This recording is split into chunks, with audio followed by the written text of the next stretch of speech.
Eh bien, bonjour tout le monde.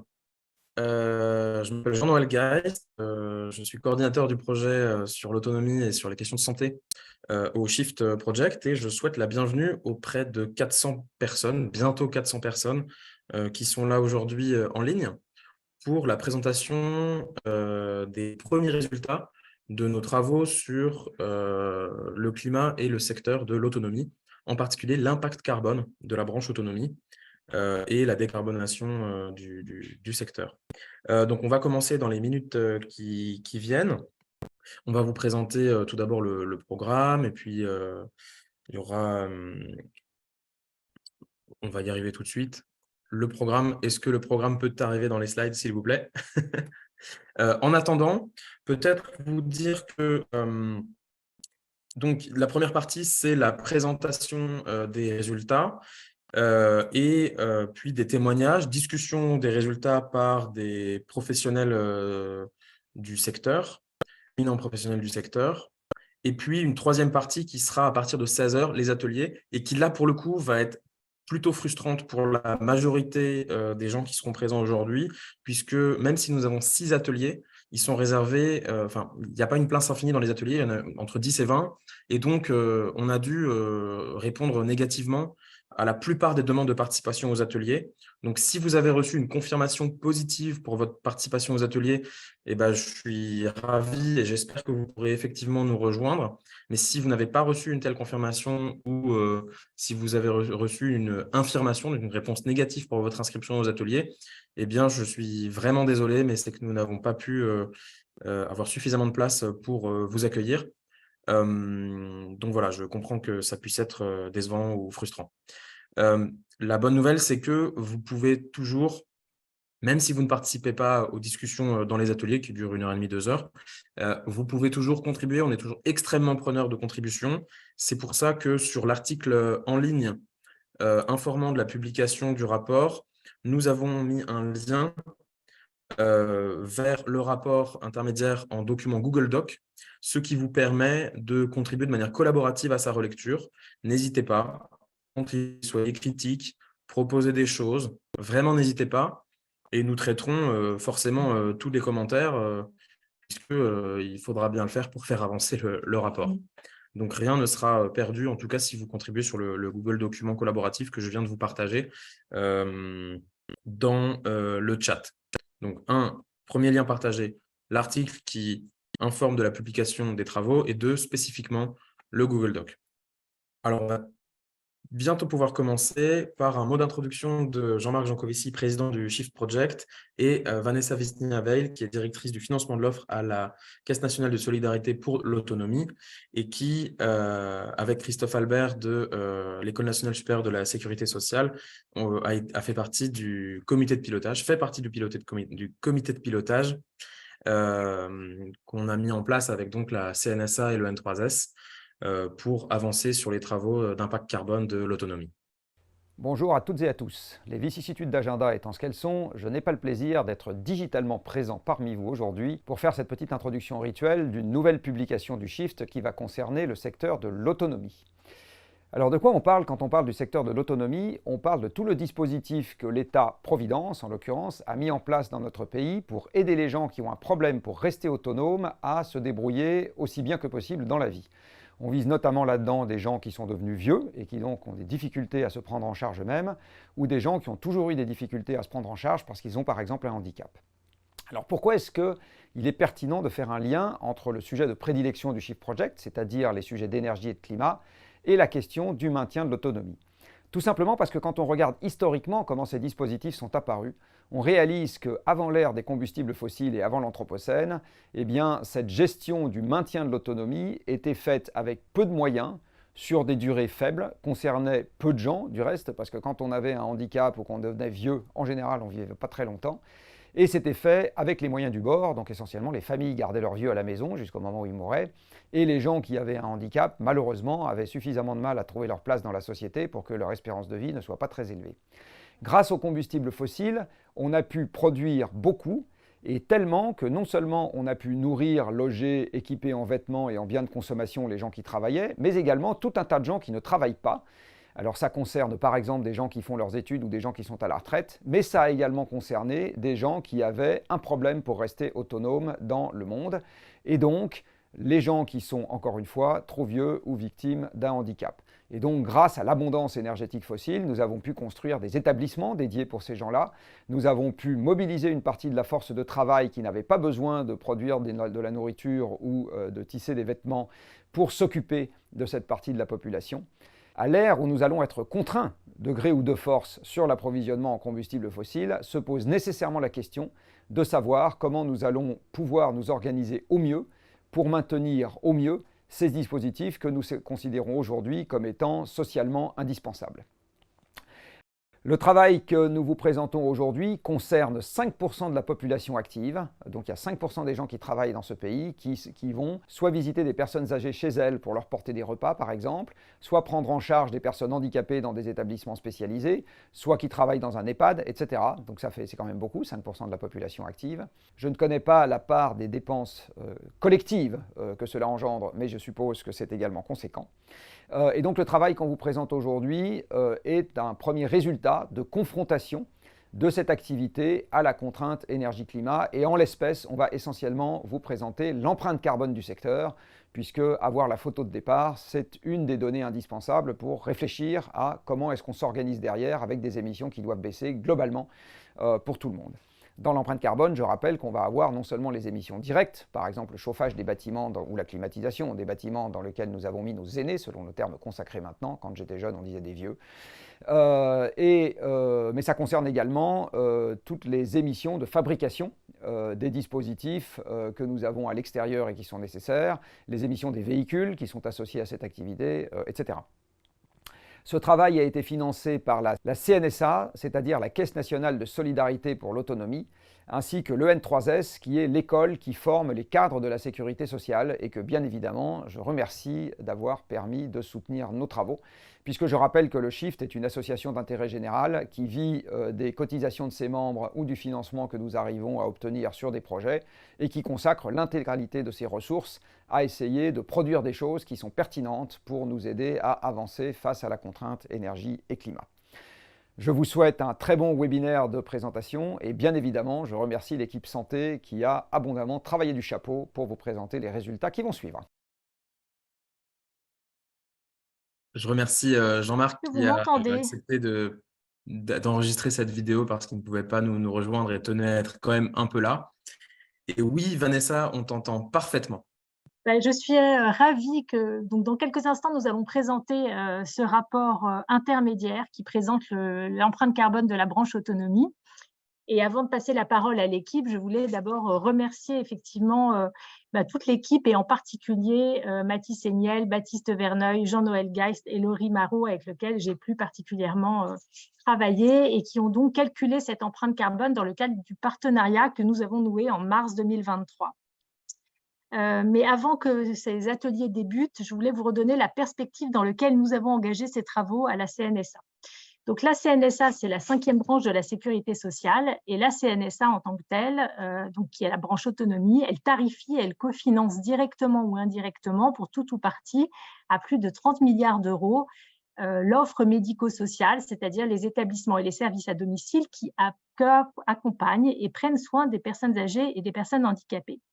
Compte tenu de ce rôle pivot de financement et de tarification, se contenter d'encourager les bonnes pratiques de décarbonation des opérateurs est bien sûr important, mais tout à fait insuffisant. En effet, le rythme de décarbonation des ESMS dépend de leur modèle économique, chacun y va à son rythme, et tout ça ne fait pas une planification écologique. C'est pour ça que nous avons décidé en début janvier 2023 d'engager la branche autonomie dans une véritable démarche de planification écologique. Et pour nous, compte tenu de ce que je viens d'exposer, le défi relève d'abord d'un enjeu financier pour pouvoir estimer le partage du coût de la décarbonation entre l'État, la CNSA et les autres financeurs publics, et donc pour repenser nos modèles tarifaires visant à structurer une offre médico-sociale soutenable et qui décarbonerait à bon rythme pour atteindre les accords de Paris.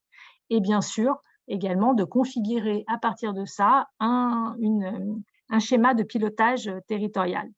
Donc, on a donc début 2023 noué ce partenariat avec le Shift Project et le N3S. Et donc, aujourd'hui, nous sommes arrivés à la première étape, phase 1, calcul de l'empreinte carbone. Je dirais pari tenu, ça n'était pas facile. Il a fallu croiser des données qui ne sont pas formatées à date pour la transition climatique, des données de tableau de bord de la performance, des données financières. Et vous verrez qu'il nous manque encore pas mal d'éléments, notamment sur le domicile, sur lequel on a bien sûr des résultats, mais sur lequel il a fallu faire des hypothèses. Et ça nous donne déjà une première piste sur une évolution de la manière dont on se regarde nous-mêmes pour être capable de suivre un véritable plan de décarbonation. J'en profite pour remercier la contribution de la CNAM et de la DGCS à cet exercice. Donc, à partir de cette présentation de l'empreinte carbone, s'ouvre également, et c'est quelque chose qu'on va aborder dans nos ateliers plus tard, la phase 2 du travail pour travailler donc les scénarios de décarbonation avec un objectif d'aboutir au premier trimestre 2024.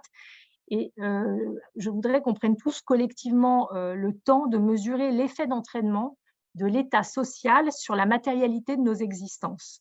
Il est majeur, et pour en rester aux ambitions de la branche autonomie, dans les flux qui vous êtes présentés, vous allez voir que les principales émissions tiennent aux mobilités, à la restauration, à l'alimentation, aux immobilisations et à l'énergie.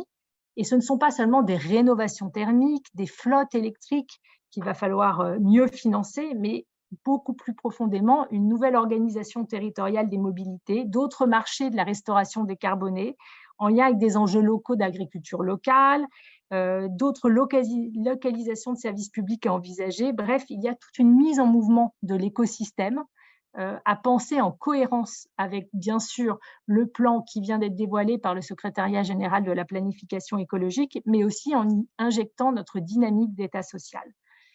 Vous l'aurez remarqué,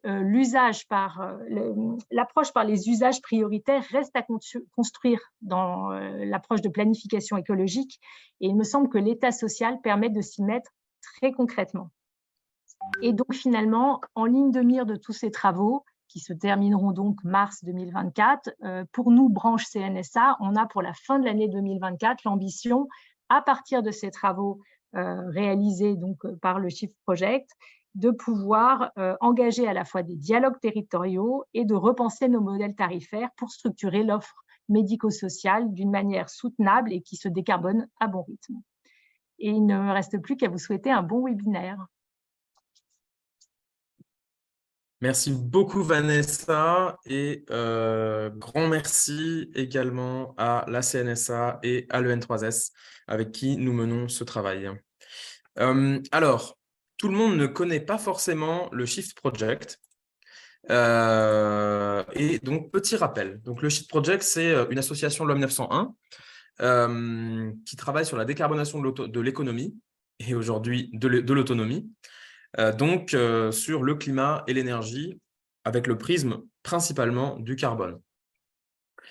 Ce qu'on fait, c'est qu'on éclaire et on influence le débat sur la transition énergétique. Comment est-ce qu'on éclaire? En montant des groupes de travail qui réalisent des publications avec des analyses chiffrées, mais pas que, sur les sujets clés ou les plus difficiles de la transition ou les plus inexplorés. Et ensuite, en menant des campagnes de diffusion, d'influence sur la base de nos travaux et de leurs conclusions, afin que ceux-ci puissent être réutilisés, récupérés, déclinés, déployés par autant d'acteurs que possible, où que ce soit dans la société, et en particulier les corps intermédiaires et les dirigeants économiques et politiques. Pour en savoir plus sur le Shift Project, on ne va pas en faire des tonnes ce soir, n'hésitez pas à aller sur notre site web www.theshiftproject.org et découvrir toutes nos publications. Si les slides peuvent passer rapidement. Oui, donc le Shift Project, concrètement, ce sont des gens. Tout d'abord, un bureau de quelques personnes, c'est une association. Une équipe salariée d'une vingtaine de personnes. Une centaine d'experts et vingtaine de chefs de projet, comme ici aujourd'hui Laurie Marot et Thomas Rambaud. Et alors aujourd'hui, un peu plus de 18 000, plutôt 25 000 personnes au sein de l'association sœur du Shift Project, qui est l'association des Shifters, qui apporte un soutien bénévole à nos travaux, et pas qu'à nos travaux, au travail sur les sujets climatiques et énergétiques. Héloïse vient de rappeler dans le chat là où trouver les publications qui s'affichent ici. Donc aujourd'hui, nous publions 2 documents. D'une part, le rapport intermédiaire complet dédié à la décarbonation du secteur de l'autonomie et qui est disponible en version Google Doc pour relecture, contribution, critique, attaque, etc. Et un rapport intermédiaire un peu spécial, beaucoup plus spécifique, dédié à l'impact carbone, donc à l'évaluation de l'impact carbone, de l'empreinte carbone de la branche autonomie, et que je vous invite aussi à découvrir si vous êtes plus intéressé par vraiment la connaissance nouvelle fondamentale qu'on apporte aujourd'hui, qui est le calcul de l'empreinte carbone de la branche autonomie pour la première fois. Donc voilà les 2 documents à découvrir. Le rapport intermédiaire spécial, son contenu est aussi contenu dans le rapport intermédiaire complet, mais sera peut-être plus agréable à lire, notamment pour les plus connaisseurs de la branche. Et je passe la parole à Thomas Rambaud pour la suite. Oui, juste bonjour à tous et à toutes. Juste 2 mots sur le programme plus général, plus global du programme santé du Shift Project. Donc, bien évidemment, qui va s'étendre jusqu'en 2026. Donc, il y a bien évidemment la suite du rapport sur l'autonomie qui début 2024 avec le rapport final. Et les 2 autres gros points sur le programme vont être la partie industrie, avec dans la partie industrie 2 parties, la partie décarbonation du secteur de l'industrie. Et à ce titre, nous aurons un atelier spécialement dédié à partir de 16 h sur ce sujet-là que j'aurai le plaisir d'animer. Ensuite, il y a une autre partie sur l'industrie qui est l'utilisation du plastique. Et nous aurons également un atelier à partir de 16 h sur ce sujet-là. Et le dernier point, c'est sur le rapport sur la promotion de la santé, la prévention et le juste soin. Donc là, vous avez à l'écran les différentes timelines qui va nous amener jusqu'à 2026. Et donc, nous profitons aujourd'hui de cette présentation du rapport intermédiaire sur l'autonomie pour également avoir des ateliers à partir de 16 h sur ces 3 autres sujets que forme le programme de santé, à savoir la décarbonation des produits de santé, le plastique dans la santé, dans l'industrie de santé, et la promotion de santé et prévention et juste soin, ce qu'on appelle la PPJS. Voilà. Je voulais juste vous donner un petit point d'ensemble sur ce programme et je repasse la main maintenant à Laurie pour vraiment parler du sujet qui nous intéresse aujourd'hui, à savoir l'autonomie. Bonjour à toutes et tous. Alors, est-ce que vous m'entendez bien? Parce que je sais qu'il peut y avoir des petites variations de son depuis le début de la session. Donc, si j'ai confirmation que ça fonctionne bien, c'est génial. Ok, super. Je pourrais couper la caméra si jamais ça chevrotte un petit peu. Donc, bonjour à toutes et tous. Merci d'être présents aujourd'hui. Vous êtes presque 500 à nous regarder. C'est toujours pour nous à la fois un grand plaisir et un grand soulagement de pouvoir présenter ces rapports sur la décarbonation de la santé. Heureusement, on n'est pas tout seul. Alors moi, pour ce rapport autonomie, j'ai essentiellement été, je l'avoue, sans trop de difficultés, très spectatrice du travail qui a été effectué, porté par Mathis notamment, qui a vraiment été chef de programme sur la partie autonomie. Très soutenu par Baptiste Verneuil. Donc avec Thomas, on est venu en appui, mais on était, c'est vrai, peut-être moins actifs que sur la première partie santé. Et puis, on a aussi tous les bénévoles qui sont à nos côtés, qui ont énormément travaillé avec nous. Il y a Pierre-Marie, Clara, Cécile, Paul, Timothée. Je ne peux pas tous les citer, mais ils sont très présents. Je n'oublie pas l'équipe Shift qui fait toujours des plus petites nuits quand on approche de la présentation des rapports. Donc, je vois qu'il y a encore des variations de son. Donc, je ne sais pas si c'est ponctuel ou si c'est pour tout le monde. Donc, si jamais il y a un gros problème, n'hésitez pas à me le faire savoir.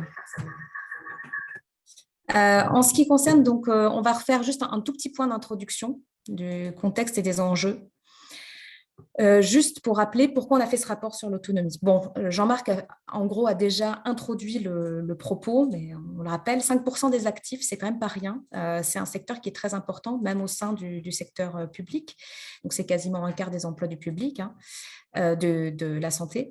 Et on a, enfin, du public plutôt, et on a une vraie problématique sur cette question de l'autonomie qui, en fait, recoupe celle déjà du secteur de la santé, qui va être concernée par cette double contrainte qui est l'augmentation de la pression sur les services liés à l'autonomie, l'accompagnement de l'autonomie, et dans le même temps, des contraintes sur les ressources et des tensions sur les approvisionnements. Donc, il y a des vrais enjeux de soutenabilité pour le secteur de la branche autonomie, et on va voir qu'en plus, c'est un secteur qui a quand même un rôle particulier à jouer dans la société. Et donc, cet enjeu de soutenabilité, il peut traduire aussi des enjeux de soutenabilité pour la société dans son ensemble. Je veux bien la slide suivante. On vous fait un bref rappel ici, mais vous avez accès aux documents et peut-être que beaucoup d'entre vous ont déjà eu l'occasion de le voir, du secteur de la santé qui est un secteur qui compte en termes d'émissions carbone. Si on ne regarde que les émissions carbone, et on pourrait regarder autre chose, on est déjà à 8% de l'empreinte nationale, plus de 85% des émissions qui sont dites indirectes, c'est-à-dire qui n'ont pas lieu directement au niveau des bâtiments, on va dire, hein, du lieu de soins directement, mais qui sont plutôt liés aux achats, au transport, etc. Et puis, la moitié de cette empreinte, quasiment, qui est due aux médicaments et aux dispositifs médicaux. Alors, sur la question de l'autonomie, donc, il a fallu définir un périmètre. Donc, ça, on a été énormément aidé par la démarche partenariale qu'on a eue avec la CNSA sur ça, et le N3S aussi. Donc là, c'est vraiment des bâtiments, enfin des établissements divers, hein, dans leur structure, dans leur fonctionnement, et des services à domicile pour des personnes âgées et personnes en situation de handicap, sachant qu'évidemment, on peut avoir aussi des personnes qui sont âgées et en situation de handicap à la fois. Ce n'est pas nécessairement facile à chiffrer parce qu'on a eu besoin d'aller chercher des données qui n'étaient pas, vous allez le voir, hein, qui n'étaient pas nécessairement présentes partout sous la même forme, parfois des données qui n'existent pas à certaines échelles, etc., etc., etc. Donc, ça a été un peu un jeu de pistes que vont vous expliquer Mathis et Baptiste. Et puis, du coup, il y a une difficulté aussi à avoir une vision, on va dire, holistique du secteur, à concevoir une stratégie de décarbonation commune pour ça. Mais on a quand même réussi, en tout cas, on l'espère, à avoir un résultat qui est assez parlant. Alors, si on s'intéresse à la définition de l'autonomie, je vais vraiment prendre 45 secondes sur le sujet. Si vous regardez le dictionnaire, vous allez voir que l'autonomie, c'est la capacité de quelqu'un à être autonome, à ne pas dépendre d'autrui. Bon, évidemment, cette définition elle est intéressante, mais elle peut vraiment être discutée. D'un point de vue philosophique, hein, et si on s'attache à des formes d'éthique, comme l'éthique du care ou l'éthique de la considération, de la vulnérabilité, on s'aperçoit que l'autonomie, c'est surtout une question d'être en capacité de s'autodéterminer, de faire des choix, de satisfaire ses désirs aussi, qui qu'on soit, personne jeune et autonome ou plus âgée ou personne en situation de handicap, etc. Aussi de faire valoir ses droits, puis d'être reconnu en tant que sujet. Donc, il y a vraiment cette idée de prolongement du sujet dans la société qui reste sujet aussi dans sa situation de handicap ou dans sa situation de personnes âgées. Et puis, je me permets de faire un point sur le fait qu'au Shift Project, on sait qu'on n'est pas autonome au sens strict du terme, on dépend toujours des autres. On dépend des autres pour s'habiller, pour se vêtir, pour se nourrir, pour se déplacer, etc. Et puis, on dépend aussi beaucoup des énergies fossiles. Donc ça, c'est vraiment une notion, en tout cas, qu'on sait dépendante d'un tas de systèmes sociotechniques qui nous entourent. Juste pour faire un rappel rapide aussi sur cet effet cercle vicieux qu'on peut avoir au niveau des enjeux santé-climat. Bon, là, c'est un panorama que vous avez certainement déjà vu si vous avez vu les travaux du Shift. Ce ne sont que les maladies qui sont en lien direct, alors pas forcément causées par, mais en lien direct avec les questions de changement climatique. Donc ça amène une augmentation de la pression sur les services de santé, qui eux-mêmes vont faire appel à davantage de ressources, une modification environnementale, et qui, in fine, bien sûr, peuvent engendrer de plus en plus de maladies. Donc ça, c'est le cercle un petit peu vicieux des transformations environnementales actuelles, duquel la santé, les systèmes de santé d'une manière générale et d'accompagnement essayent de sortir. Et en plus, pour les populations vulnérables, on va le voir, et pour les populations âgées, il y a des spécificités. On a vraiment des profils de personnes qui sont plus sensibles face aux événements climatiques extrêmes. On peut le voir, voilà, que ce soit par exemple dans des cas d'inondation ou dans les cas de vagues de chaleur ou même d'autres types d'événements extrêmes où la mortalité de ces publics vulnérables est parfois bien plus élevée que la mortalité en population générale. Et évitable, par ailleurs. Ce n'était pas des morts, ce n'est pas de la fatalité pure. Et puis, on a aussi une évolution démographique et épidémiologique. Donc, on a aujourd'hui de plus en plus de personnes âgées, et des résidents dans les projections, par exemple, pour l'établissement accueillant des personnes des établissements d'hébergement pour personnes âgées et dépendantes, il y a le nombre de places qui tend à augmenter d'ici à 2030 significativement, parce qu'aujourd'hui, on est autour de 600 000 résidents, donc 100 000 résidents de plus, c'est quand même important. Et puis, d'ici à 2050, c'est encore le double.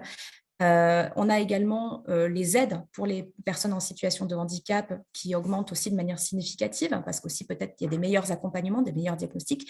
Mais en tout cas, ça aussi, c'est des demandes de prise en charge, des augmentations de places, notamment, qui ont déjà eu lieu sur les dernières années, mais qui sont aussi projetées à la hausse pour les années qui viennent. Et la même chose également pour la prise en charge du service à domicile. Donc voilà, ça c'était pour vous tracer un panorama très bref, certainement trop bref, évidemment du secteur et puis de la branche autonomie, plus que du secteur, également de la population qu'on adresse dans ce travail. Je laisse maintenant la parole à Baptiste et Baptiste pour expliquer la méthodologie qui a été suivie. Eh bien, bonjour à toutes et à tous, et merci Laurie de m'avoir passé la main. Donc, j'espère que vous m'entendez bien. Je vais vous présenter, donc, avant de présenter les résultats, on va vous présenter les méthodes qu'on a employées. Et donc, face au constat qui viennent d'être présentés par Laurie, la première étape à faire pour nous, ça a été de dresser le portrait de l'état actuel des émissions, afin de pouvoir ensuite identifier les leviers de réduction pour la décarbonation. Et donc, c'est tout l'objectif de notre bilan carbone. Donc, lorsqu'on a choisi un périmètre donné, ce qui est l'étape 1 du bilan carbone, on peut collecter des données sur les flux physiques, donc par exemple des kilomètres parcourus ou des surfaces construites, pour ensuite les convertir à l'aide de facteurs d'émission en flux carbone. Donc, voilà donc les 3 étapes ici pour réaliser un calcul d'empreinte carbone. Et donc, comme on l'a dit, la première étape, c'est de bien définir un périmètre. Et pour cela, on s'est basé principalement sur les différentes catégories du répertoire finesse. Et on retrouve donc ici les établissements pour enfants en situation de handicap, avec notamment des établissements d'hébergement, des services de domicile ou ambulatoires, mais aussi finalement des établissements d'éducation spéciale qui vont être adaptés aux différentes formes de handicap. On retrouve aussi des établissements pour adultes en situation de handicap, avec un grand nombre d'établissements d'hébergement, des établissements mais aussi cette fois des établissements et services de travail protégé et de réinsertion professionnelle. On a aussi des établissements et services pour personnes âgées, et c'est là qu'on va retrouver les EHPAD notamment et les résidences autonomie. Et enfin, on a une catégorie autre, on a essentiellement des établissements et services qu'on qualifie de multi-clientèle, c'est-à-dire qu'en fait, ils peuvent prendre en charge à la fois des personnes âgées et des personnes handicapées. Et on a notamment des services à domicile, et dont par exemple les SIAD. Mais en fait, notre périmètre, il va être centré sur les personnes accompagnées elles-mêmes.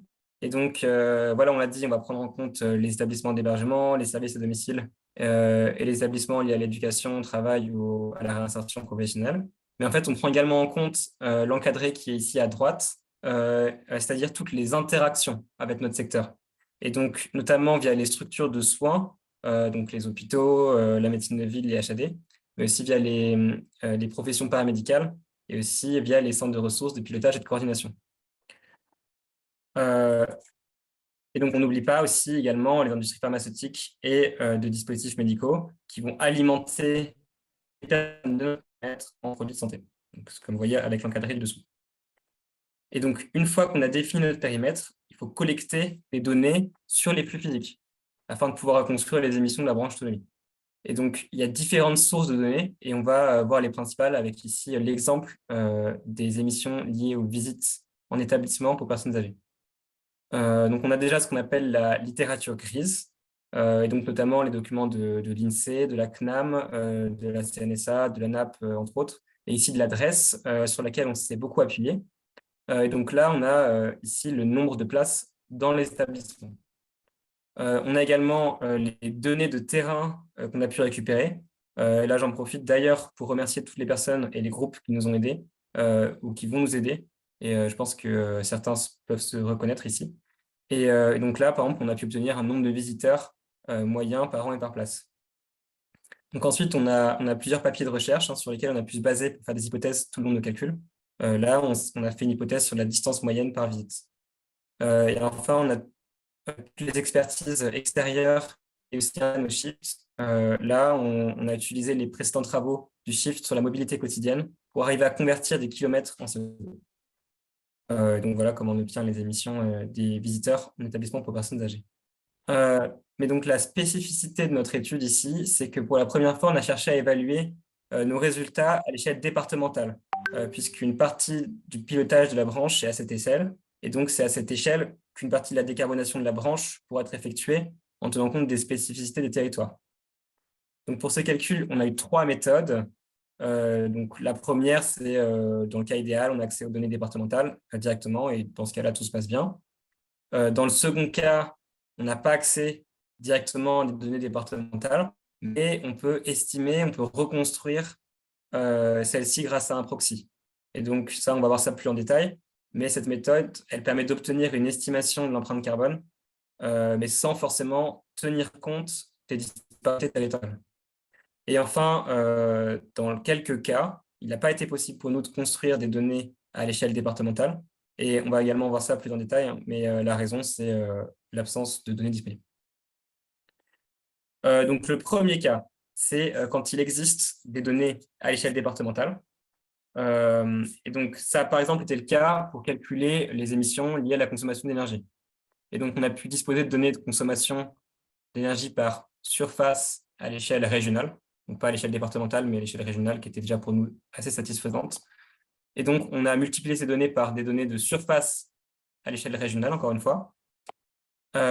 Et ensuite, comme c'est presque toujours le cas, finalement, faute de données suffisantes, on a quand même d'utiliser des données à l'échelle nationale. Et là, des données de répartition de vecteurs énergétiques, c'est-à-dire de répartition entre gaz, fuel, électricité, etc.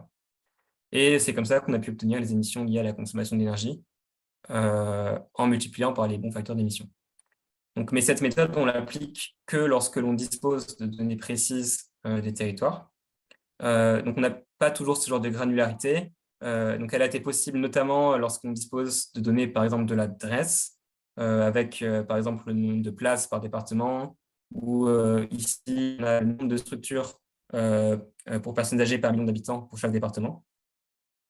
Donc, on a également eu accès à des données à cette échelle liées à l'énergie et au bâtiment grâce à la NAP, et notamment aussi des données liées au déplacement via des documents de l'INSEE. Et en fait, les disparités territoriales, elles vont être particulièrement intéressantes pour notamment la consommation d'énergie, où les différents climats vont impacter les émissions, le chauffage et la climatisation notamment, et aussi pour les déplacements, où plusieurs facteurs vont jouer, mais notamment la densité des structures, la densité des personnes qui vont être accompagnées sur le territoire. Pour certains postes, il a été utile aussi de s'intéresser spécifiquement aux DROM. Et ça pour plusieurs raisons. Donc d'abord parce que les DROM n'ont pas forcément les mêmes infrastructures énergétiques et de traitement des déchets qu'en métropole. Et donc les facteurs d'émission, notamment liés à la consommation d'électricité, peuvent être beaucoup plus élevés qu'en métropole. Mais d'autres raisons viennent s'ajouter à ça. Donc déjà, les taux d'équipement de ces régions elles diffèrent grandement de ceux de la métropole, comme on peut voir ici, où les taux d'équipement en place dans les EHPAD sont beaucoup plus élevés en France que dans la plupart des DROM. Également, la population y est particulièrement jeune, notamment en Guyane, à La Réunion ou à Mayotte, et va être particulièrement touchée par le vieillissement de la population. Il faut savoir que l'INSEE prévoit qu'en 2050, la Guyane et la Martinique soient les 2 départements où la part des 75 ans et plus sera la plus grande. Et donc, pour toutes ces raisons, les établissements et services des DROM vont probablement être amenés à se développer fortement dans les prochaines années. D'où l'intérêt de concevoir une stratégie de décarbonation adaptée dans le but de prévenir une décarbonation, dans le but de prévenir un développement qui va être fortement carboné. Donc voilà pour cette parenthèse sur la manière dont on peut récupérer des données à l'échelle départementale. Donc on va maintenant expliquer quelles ont été nos méthodes lorsque ces données ne sont pas disponibles. Donc la deuxième méthode, c'est celle des proxys qui permet de reconstruire des données à l'échelle départementale. Donc on va voir ça à travers l'exemple du calcul du traitement des déchets. Donc pour cette méthode, on a besoin d'une donnée nationale. Donc ici, c'est la quantité de déchets produits par place en établissement. Et ensuite, on utilise un proxy qui va être ici le nombre de places par département pour obtenir des données reconstruites à l'échelle départementale de la quantité de déchets produits. Donc, cette méthode, elle ne permet pas de tenir compte des disparités qui pourraient exister entre les différents départements. Par exemple, on pourrait avoir un département qui produit plus de déchets par place qu'un autre.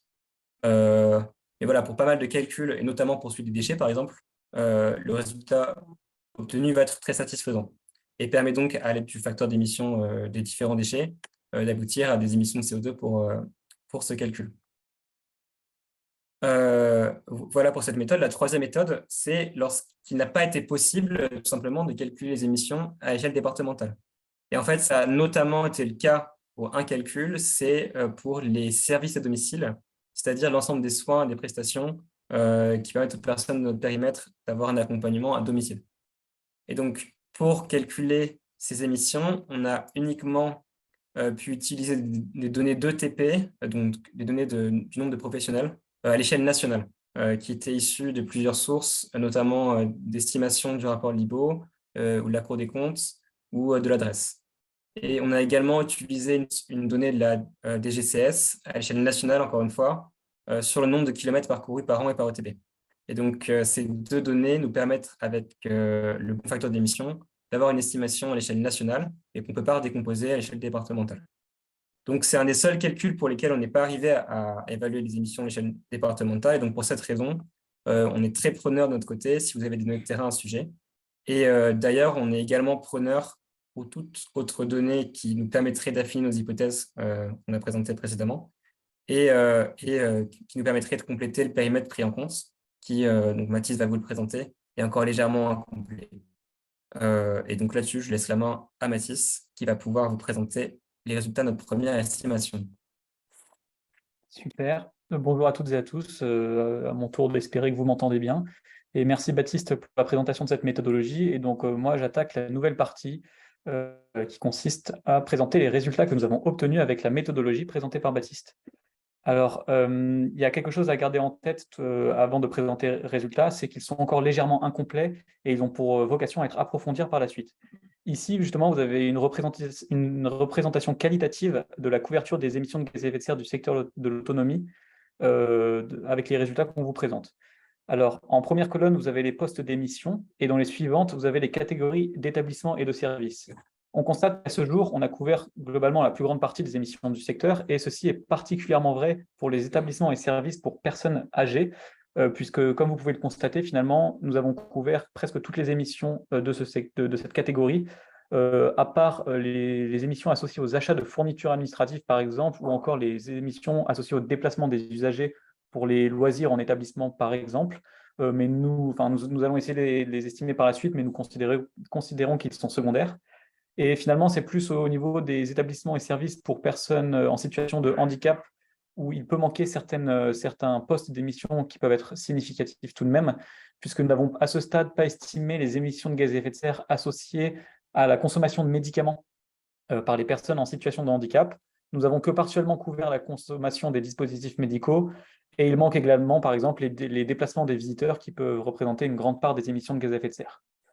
Alors voilà, donc il faut avoir ce périmètre en tête dans tous les résultats que je vais vous présenter, puisque c'est ce périmètre qui est couvert par finalement notre estimation.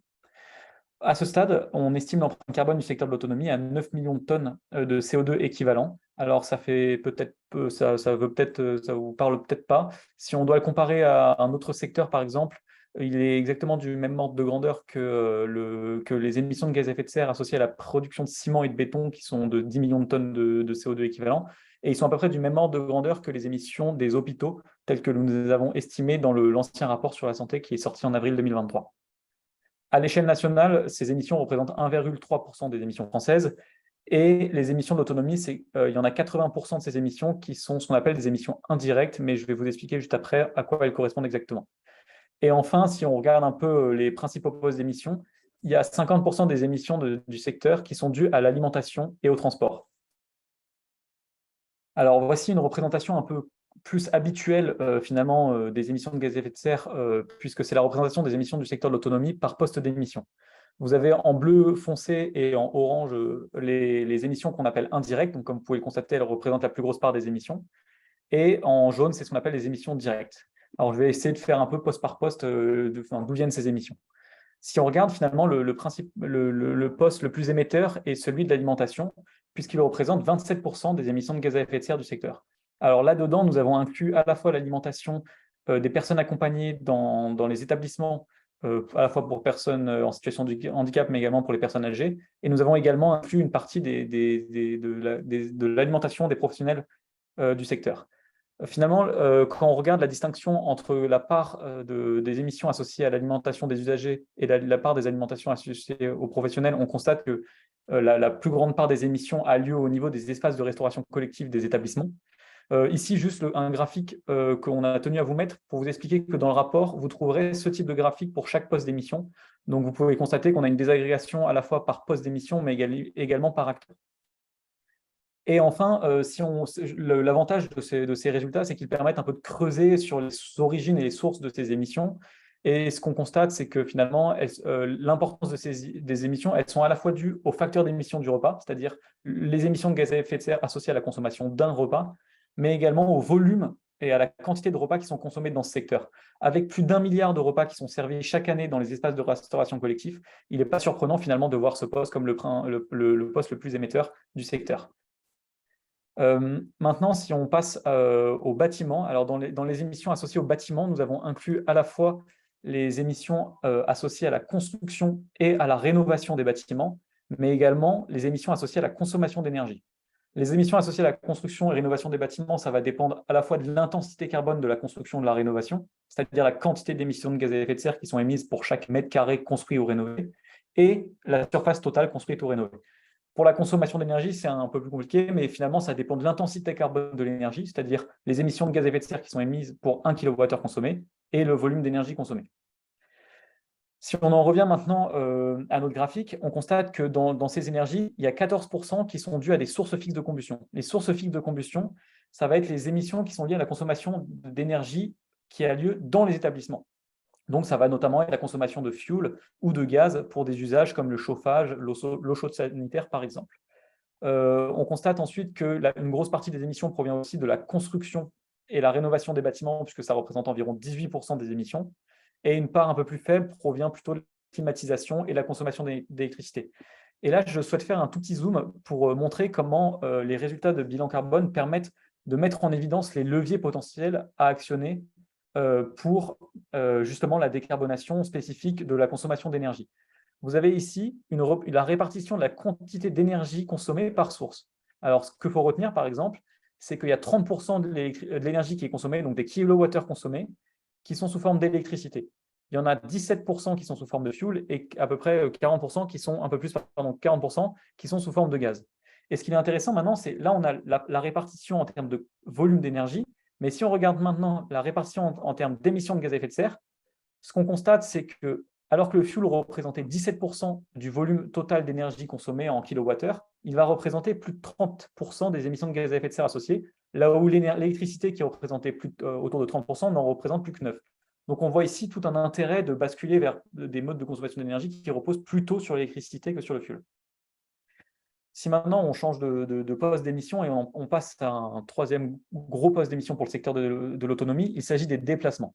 Alors dans ces déplacements, nous avons pris en compte à la fois les déplacements des services à domicile, ces déplacements domicile-travail des professionnels du secteur, et nous avons également pris en compte les déplacements des usagers, donc des personnes accompagnées, et également des visiteurs.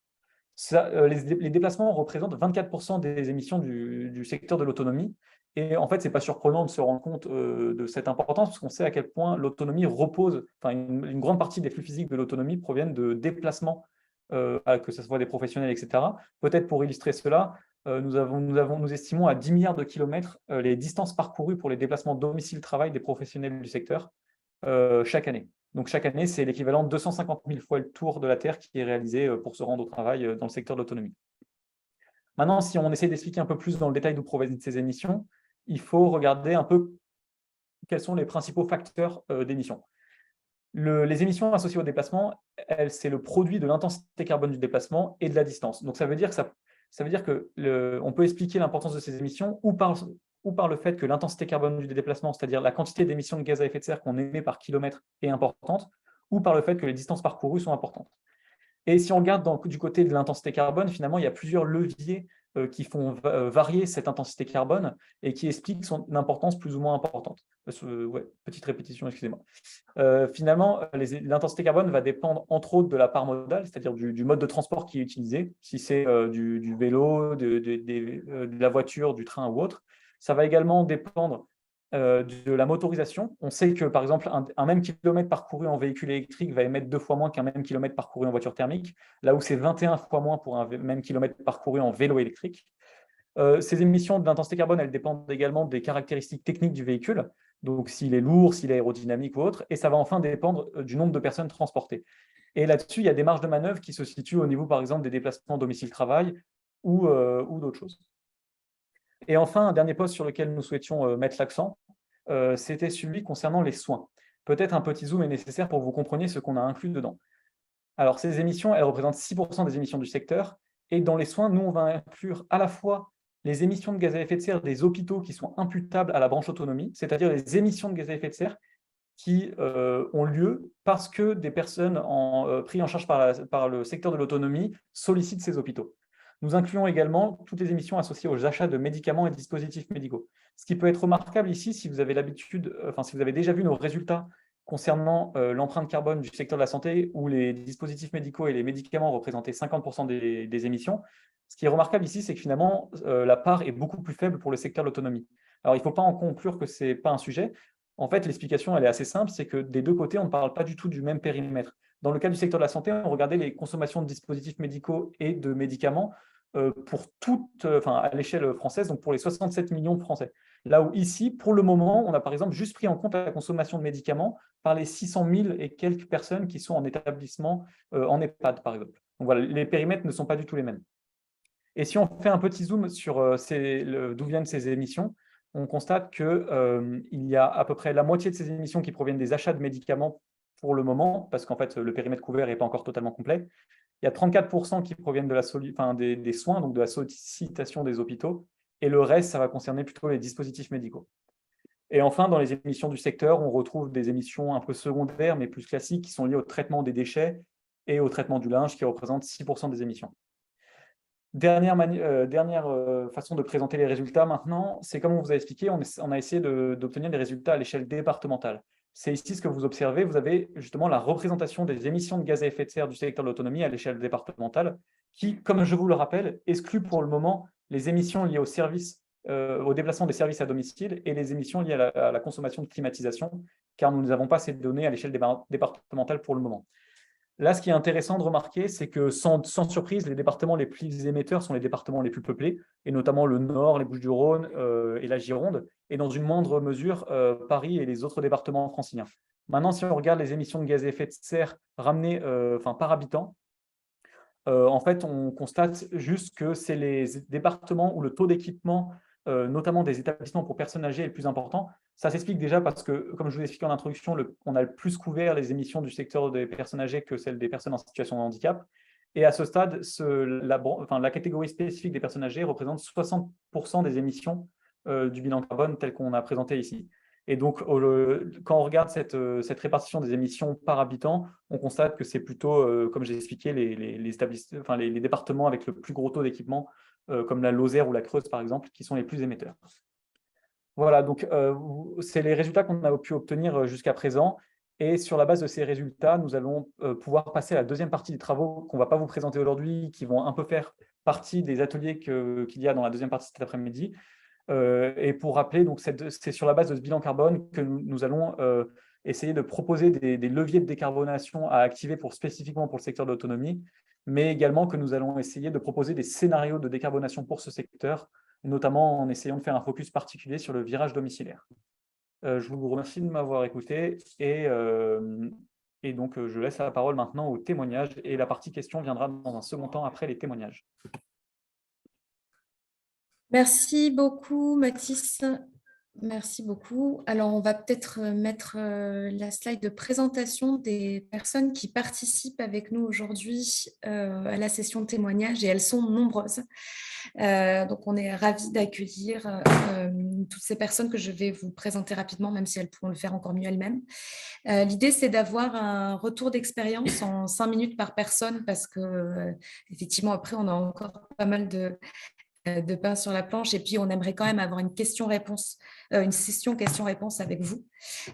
Donc, Marie-Sophie Dezol, présidente de Vivre et Devenir, présidente de la FEAP, j'allais dire qu'on ne présente plus, mais donc la Fédération des établissements hospitaliers et d'aide à la personne. On est vraiment ravis de vous avoir avec nous aujourd'hui, et je vous laisserai la parole en premier donc, pour réagir sur les éléments qui ont été présentés aujourd'hui. Docteur Noémie Leclecq, qui est gériatre au centre hospitalier de Lisieux et qui pourra aussi nous faire son retour d'expérience. Ghislaine Sicre, qu'on accueille pour la 2e fois, je crois, présidente de Convergence Infirmière, syndicat d'infirmiers et d'infirmières libérales, qui nous avait déjà parlé des expériences de RSE, d'écologie en tout cas, ou d'implication du volet écologique dans ces pratiques, et pourra aussi nous faire un retour sur le sujet qui a été évoqué aujourd'hui. Christelle Cama, directrice de réseau Résilience Occitanie, handicap, dépendance, protection des majeurs et services à domicile. Donc, on sera aussi très heureux d'avoir votre retour sur la question du service à domicile, qui est encore l'axe qui mérite d'être développé, et qui le sera de toute façon certainement au vu des projections.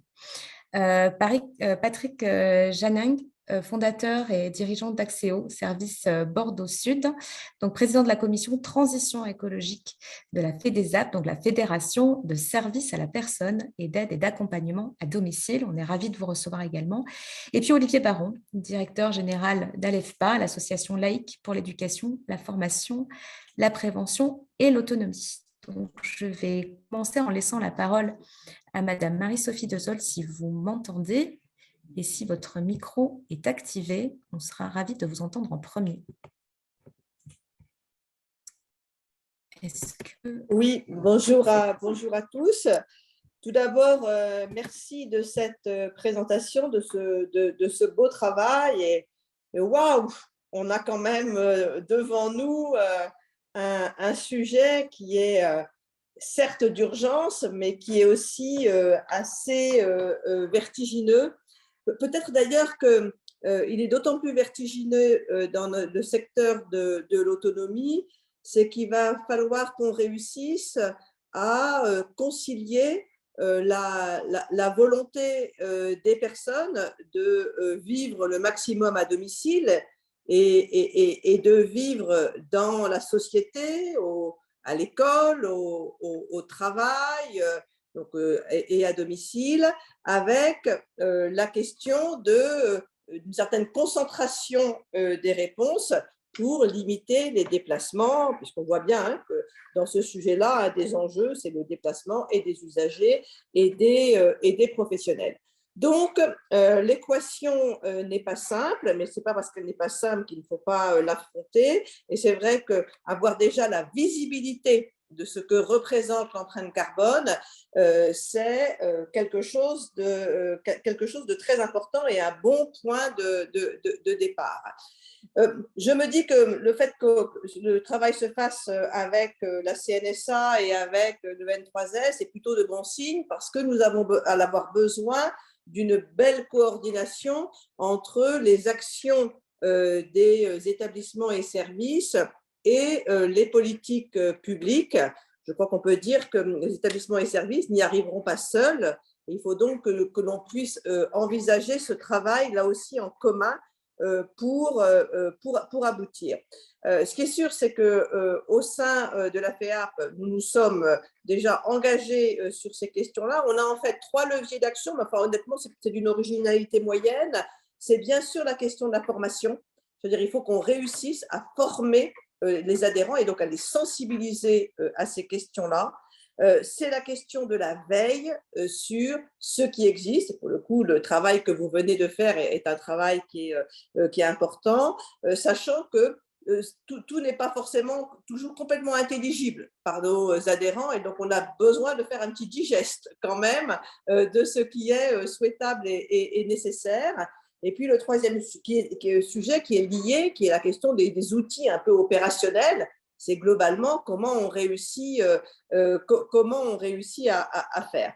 Enfin, ce qui est sûr, c'est que moi je tenais à être présente aujourd'hui pour dire que nous souhaitons nous engager, nous souhaitons accompagner nos adhérents et bien évidemment, voilà, si souhaité, nous pouvons envisager un partenariat plus formel, soit avec Shift Project, soit avec la CNSA et le N3S pour avancer concrètement sur ces sujets-là. Mais merci pour ce beau travail.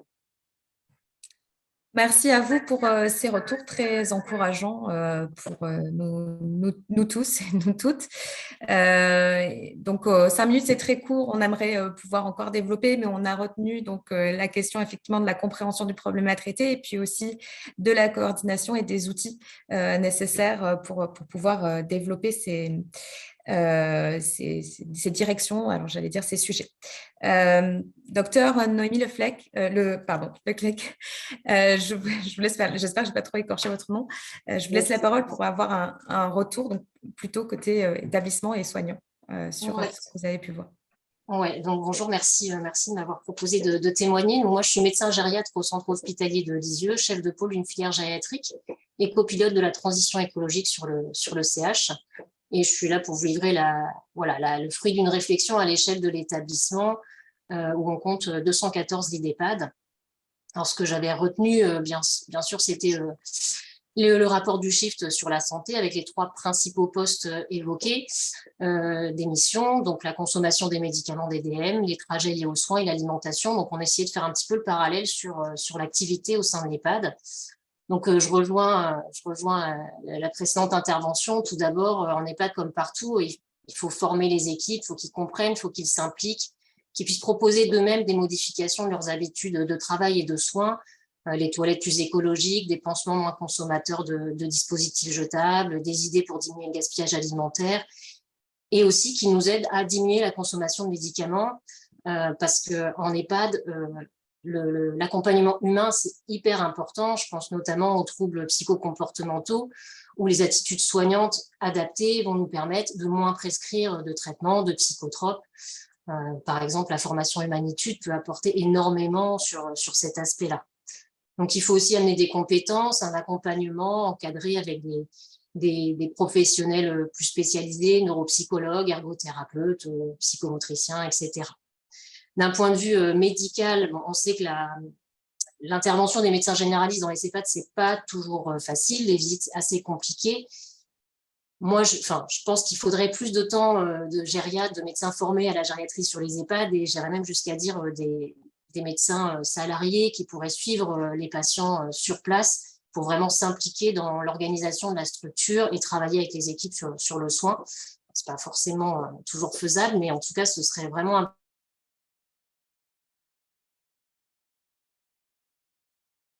plus pour la prise en charge. Et ça permettrait d'assurer le global, ça permet des réévaluations régulières, d'adapter les traitements, diminuer la prise de traitement, faire de la prévention, des campagnes de vaccination, etc. Et quand il y a des décompensations aiguës, ça permet de savoir où on va, d'avoir un objectif de soins.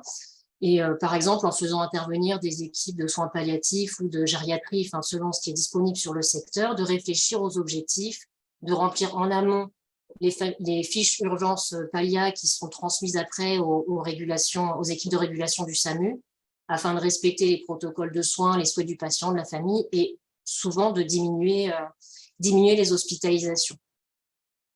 On peut également faire intervenir les équipes d'HAD en demandant des préadmissions, faire des dossiers de préadmission pour qu'ils interviennent en cas de décompensation aiguë. HAD, hospitalisation à domicile, excusez-moi. L'objectif, c'est d'améliorer aussi la qualité des parcours de soins des résidents, réduire les transports liés aux soins, diminuer les consultations aux urgences qui, au-delà des transports générés, sont anxiogènes et consommatrices de soins. Alors, pour ce faire, les ARS, elles ont également travaillé sur les livrets d'aide à la gestion des urgences dédiés aux équipes soignantes en l'absence de compétences médicales ou infirmières sur place. Et je pense qu'il faut vraiment continuer à former, accompagner les équipes dans ces démarches. Il y a aussi les astreintes infirmières de nuit qui se développent. Voilà. Après, une infirmière la nuit en 24-24, ça peut être très, très bien aussi, mais bon, c'est pas forcément envisageable.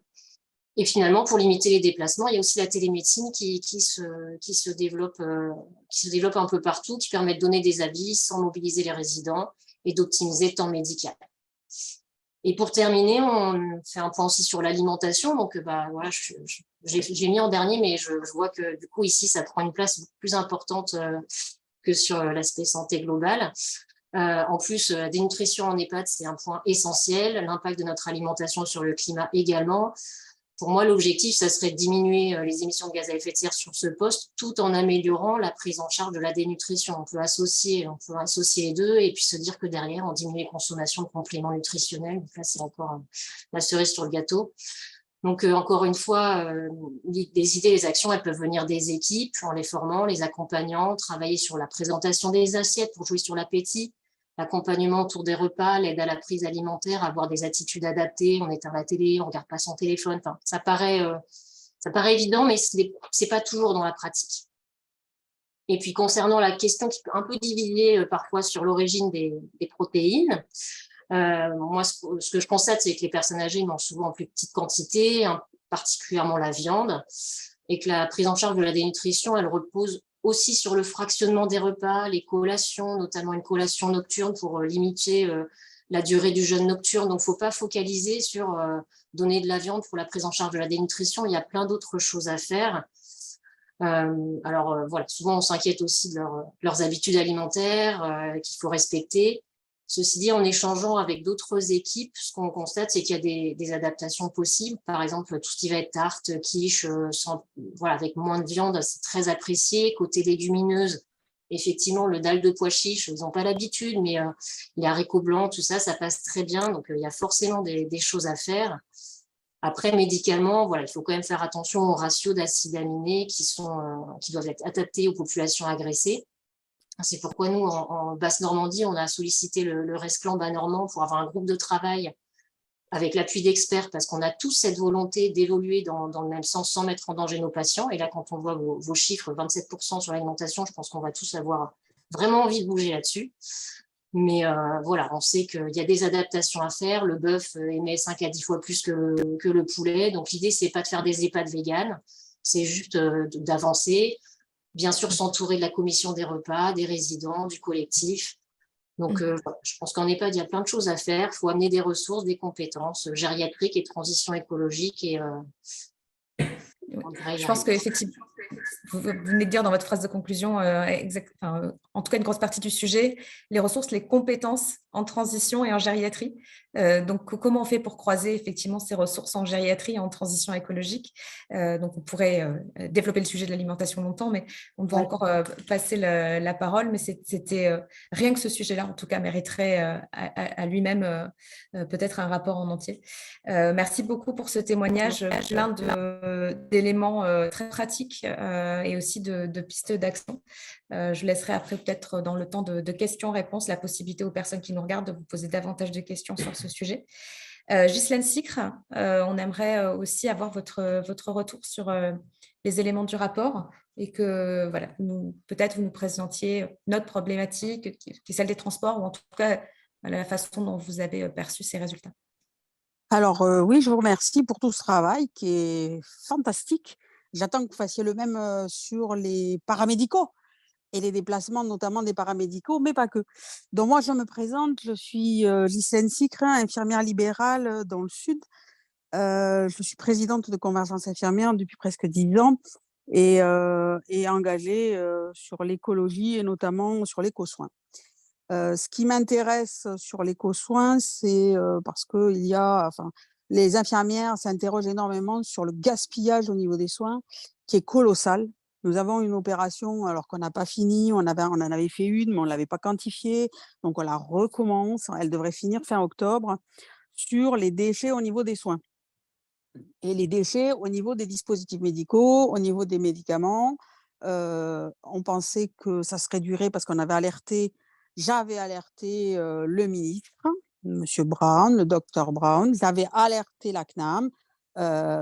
Et en fait, on se rend compte qu'il y a toujours énormément de dispositifs dans les dispositifs médicaux qui ne servent à rien, qui sont jetés et qu'on n'arrive même pas à recycler. C'est-à-dire que déjà, il faudrait mettre en place une filière de recyclage des dispositifs médicaux non utilisés dans les sets, par exemple. Donc, il y a les sets à pansement, il y a les sets à perfusion, il y a les sets à sondage. Par exemple, dans un set à sondage, on n'utilise que la moitié quand ce sont des sondages évacuateurs. Donc, c'est anormal de jeter cette quantité de dispositifs médicaux. Ensuite, vous avez parlé des déplacements. Les infirmières libérales se déplacent à domicile, c'est comme les SIAD, se déplacent à domicile tous les jours. Il faut savoir qu'il y a 137 000 infirmières libérales en France et qu'il y a 2 700 000 personnes vues tous les jours. Ce qui veut dire qu'il y a énormément de visites à domicile.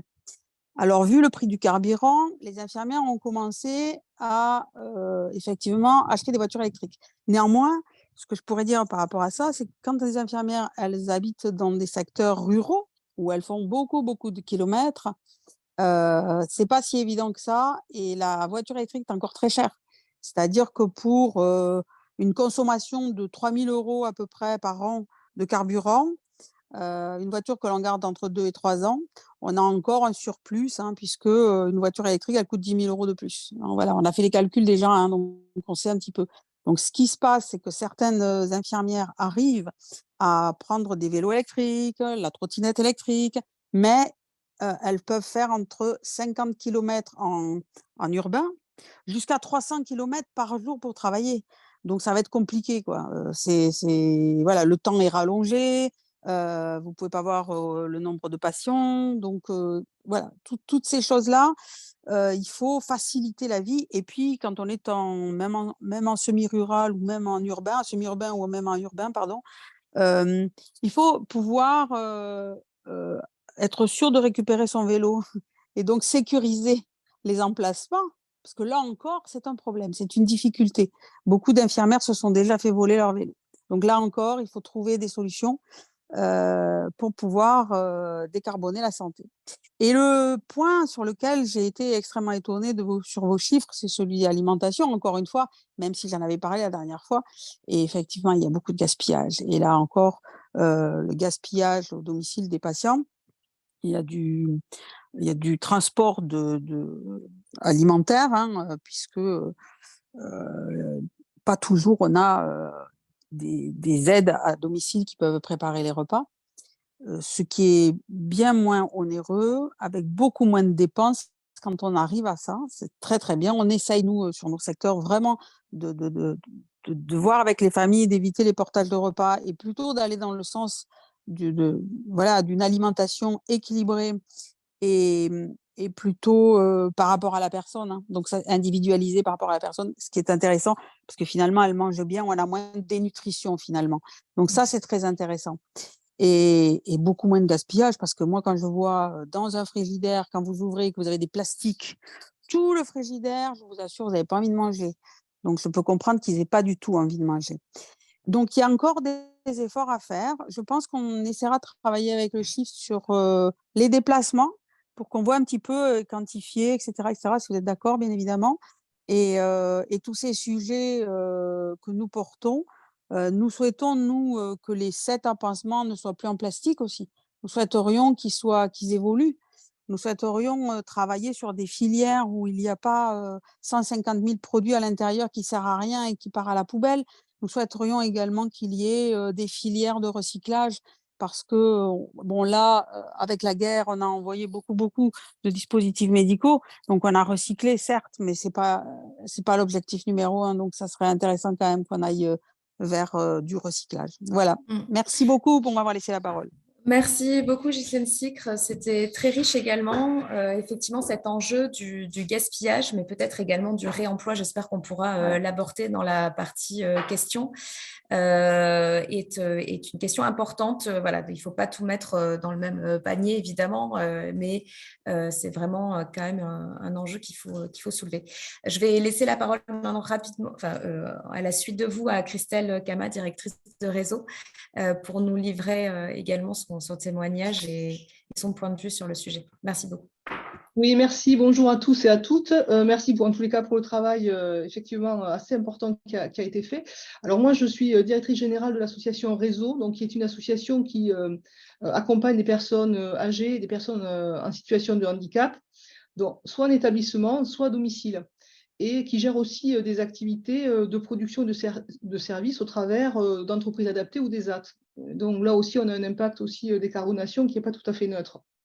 Donc la tâche pour nous est assez immense, d'autant qu'on a donc une diversité de tâches, d'activités, et dans les chiffres qui ont été produits, on se retrouve finalement sur les grandes thématiques. Donc aujourd'hui, on gère 36 établissements et services sur à peu près, sur 3 départements, l'Ariège, la Haute-Garonne et le Tarn-et-Garonne, donc en Occitanie. Ça fait qu'on a de l'urbain avec la métropole toulousaine, du périurbain et du rural. Donc effectivement, quand vous parlez des services à domicile, lorsqu'on a un service à domicile en Ariège, ce n'est pas tout à fait la même chose qu'un service à domicile à Toulouse, où effectivement, il faut aller dans des vallées, donc faire beaucoup de kilomètres. Effectivement, les infrastructures ne sont pas du tout du même ordre, donc ce qui est possible à certains endroits ne le sont pas du tout à d'autres. Donc ça, c'est un point à tenir, dont il faut tenir compte. Alors, l'impact, les chiffres clés pour l'impact carbone pour nous, on retrouve un peu ce que vous avez évoqué. Je pense que pour le médico-social, la question du bâti est très importante, puisque nous, on a un bâti très hétérogène et très dispersé. Pour Réseau, on a 65 000 m² pour 100 bâtiments, donc ça vous donne à peu près une vision avec un bâti, comme j'ai dit, assez hétérogène.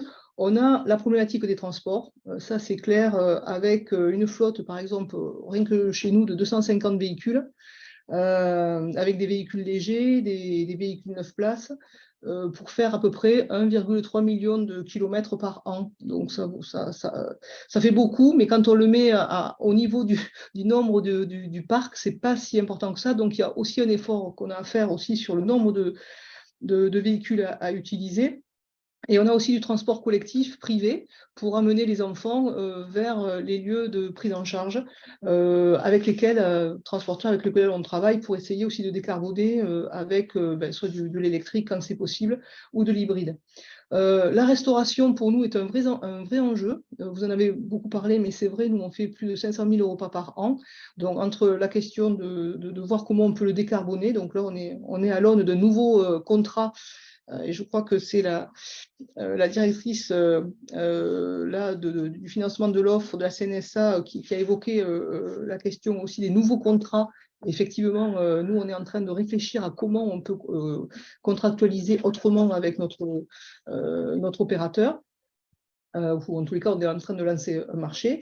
Et après, je pense qu'il y a aussi, évidemment, l'énergie, on en a parlé. Nous, on est encore avec beaucoup d'énergie fossile sur tout ce qui est le gaz, qui est plus important que l'électricité aujourd'hui.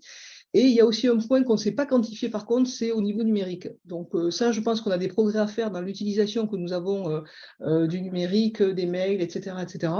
Mais ça, on ne sait pas vraiment quantifier aujourd'hui. Donc, qu'est-ce qu'on fait, nous? On essaye d'agir sur ces leviers-là. Donc, la question du bâti, on a déjà travaillé sur tout ce qui est des installations de panneaux solaires, de photovoltaïques, avec des résultats un peu mitigés parce qu'on ne sait pas bien finalement gérer tout ce qui est lié à la maintenance. Et donc, on a une problématique quand même sur les équipes que nous avons généralement au niveau de la partie, on va dire, technique, si vous voulez, puisqu'on a assez peu de techniciens professionnels. Et quand ils sont là, il faut, je crois, travailler à la formation et aux accompagnements pour avoir un meilleur retour sur investissement de nos équipements. On a déjà travaillé à tout ce qui est limité, tout ce qui est énergétique, et questionner aussi chaque fois qu'on a du renouvellement d'équipements. Qu'est-ce qu'on fait ne fait pas, qu'est-ce qu'on prend pas, etc. Avec les compétences qui sont les nôtres. Donc, on se fait accompagner et entourer de professionnels, de bureaux d'études pour essayer de faire les bons choix. On a des nouvelles constructions ou des réhabilitations, hein, parce que dans le bâti, on a aussi des réhabilitations. Donc, comment aussi on réfléchit à ces réhabilitations? Est-ce qu'on évite, on essaye d'éviter les déconstructions, mais des fois, ce n'est pas toujours possible. Donc, est-ce qu'on peut faire du réemploi? Comment on peut optimiser l'existant ou comment on peut penser l'implantation des locaux, les matériaux, etc. Donc, plein de compétences, hein, pour nous aider à faire ce chemin-là. Et à plus ou moins long terme, enfin, en tous les cas, là, on s'est engagé vers un schéma directeur patrimonial parce qu'il faut aussi mettre en lien tout ce qui est lié au bâti avec, alors c'est pareil aussi pour les transports, mais avec la transformation de l'offre et le virage domiciliaire aussi qui est en cours. Donc, on a des vrais enjeux aussi pour nous par rapport à ça.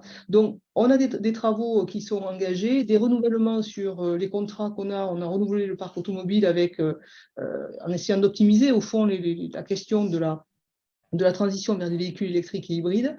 On essaye de travailler des accords mobilité, mais comme j'ai dit, quand vous êtes à la campagne, quand vous êtes à Toulouse, ce n'est pas tout à fait la même chose. Donc, il faut être inventif aussi avec les salariés. La télémédecine, on en a parlé, ben, nous aussi, on est là-dessus. On essaye de diminuer au maximum, effectivement, les déplacements. Un point très important dans le secteur, je pense, où on peut bien travailler ou mieux travailler, c'est sur les marchés et les consultations de marché, où on essaye chaque fois de lancer systématiquement des clauses environnementales et sociales. Ce n'est pas toujours facile parce qu'on a des entreprises qui ne peuvent pas s'aligner par rapport à des grosses entreprises pour répondre aux objectifs. Donc ça, c'est un point vraiment très, très important. Donc, la restauration, je l'ai dit, j'y reviens pas. Pour terminer, juste pour nous, l'enjeu, si vous voulez, c'est au fond la transition écologique, comment on arrive à la faire en fait, entre aujourd'hui et les effets climatiques que nous connaissons et qui ont un impact sur des populations vulnérables que nous accueillons. On va parler des personnes âgées. Moi, j'ai des demandes de mise en place de climatisation, par exemple, dans des EHPAD. Oui.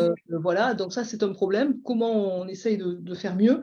La question du coût financier, dont il faudra quand même parler pour nous accompagner face à cette transition-là. Et des questions aussi, comment la réglementation peut s'adapter pour essayer d'anticiper, par exemple, je pense à l'usage de l'eau. Donc nous, on réfléchit aussi quand on construit, quand on refait. Il y a des choses qu'on ne peut pas faire. Donc voilà, donc il y a un champ qui, je crois que c'est la présidente de la FEAP qui l'a dit, un champ qui est immense et je crois qu'il faudra aussi être audacieux pour pouvoir répondre aux enjeux qui sont les nôtres aujourd'hui, pour pouvoir amener une vraie transition énergétique et avec un accompagnement et un management des équipes en ce sens. Voilà. Merci beaucoup, Madame Camus, pour ces retours. On retient, oui, que l'enjeu de l'hétérogénéité des territoires est vraiment un enjeu important, notamment en lien avec les impacts du changement climatique lui-même sur la santé des populations. Donc, ça aussi, du côté santé publique, c'est quelque chose qui nous intéresse beaucoup. Et donc, le rôle et la posture des acteurs par rapport à ça, on en parlera aussi dans les ateliers, notamment l'atelier 3. Les enjeux de maintenance dans la transition, qui sont souvent pas nécessairement des choses qu'on a du mal à anticiper aussi quand on commence à s'investir. Et c'est normal parce qu'on a envie que tout fonctionne tout de suite. Et puis, son pendant aussi, qui sont les enjeux d'obsolescence. Vous avez parlé de renouvellement de matériel. Donc, ça aussi, ça fait partie des sujets. Évidemment, les critères d'achat qui peuvent intégrer des critères écologiques. Voilà, c'est des choses aussi qu'on essaye de mettre en place progressivement. Et comme vous l'avez bien dit, voilà, tout le monde n'est pas nécessairement prêt. Merci beaucoup pour ces retours. Je vais maintenant passer la parole à Patrick Janinge, donc fondateur et dirigeant d'Axéo. Je vous laisse donc la parole peut-être pour dire un mot sur votre commission de transition écologique, également de la Fédération de services à la personne et d'aide à l'accompagnement à domicile. Et voilà, vous avez 5 minutes pour nous dire un petit peu votre retour par rapport à ces travaux et comment vous intégrez. Je vous remercie. Et pour commencer, je voudrais juste dire que par rapport à ce qui vient d'être présenté, on va avoir besoin de faire une belle équipe, je pense, qui portera vraiment les innovations et avec pour objectif, comme dirait Fabien Galtier, puisque c'est un peu d'actualité, de rassembler, de fédérer et de partager. Il va falloir effectivement fédérer tous les partenaires, les institutionnels, les financeurs et partager avec les bénéficiaires, les salariés. Et tout ça sans inquiéter, sans cliver, en proposant des horizons vraiment désirables. Effectivement, la transition, comment on va faire pour aider à faire la transition avec tous nos adhérents de la Fédération des entreprises de services à la personne. il va falloir que chacun aura sa façon d'y arriver avec son contexte, avec ses envies et ses propres outils. Alors, ces propres outils, justement, la commission transition écologique, qui est toute récente, puisqu'on l'a créée en 2022, justement, pendant la Convention des entreprises pour le climat à laquelle nous avons participé avec notre agence, cette commission elle a pour ambition forte d'engager les entreprises du secteur à former. Un des intervenants a dit tout à l'heure, justement, l'idée de former, mais vraiment pour transformer à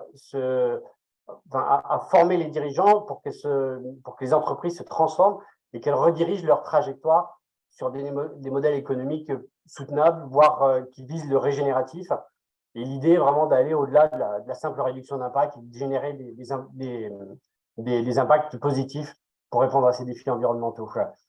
Concrètement, c'est la première priorité que nous avons portée au cours de cette année et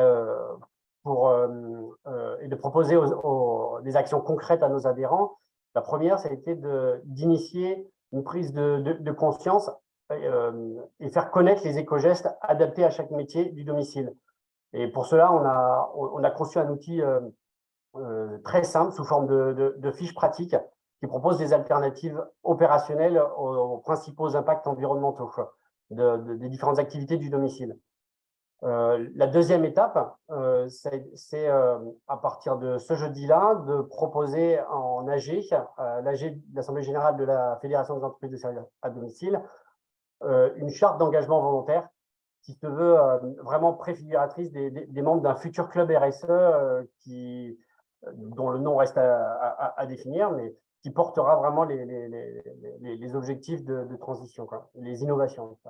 Et le troisième élément, c'est la troisième opération qu'on a faite, c'était de concevoir avec la CEC Academy qui vient de se créer également, une journée de formation à destination des dirigeants et de leur COMEX, comité de direction, qui va se dérouler déjà le 8 février en région parisienne, pour créer un sursaut et qui va permettre aux dirigeants et à leur COMEX de ressentir et d'intégrer l'urgence des enjeux et défis pour se mobiliser autour voilà, que ça devienne désirable l'action.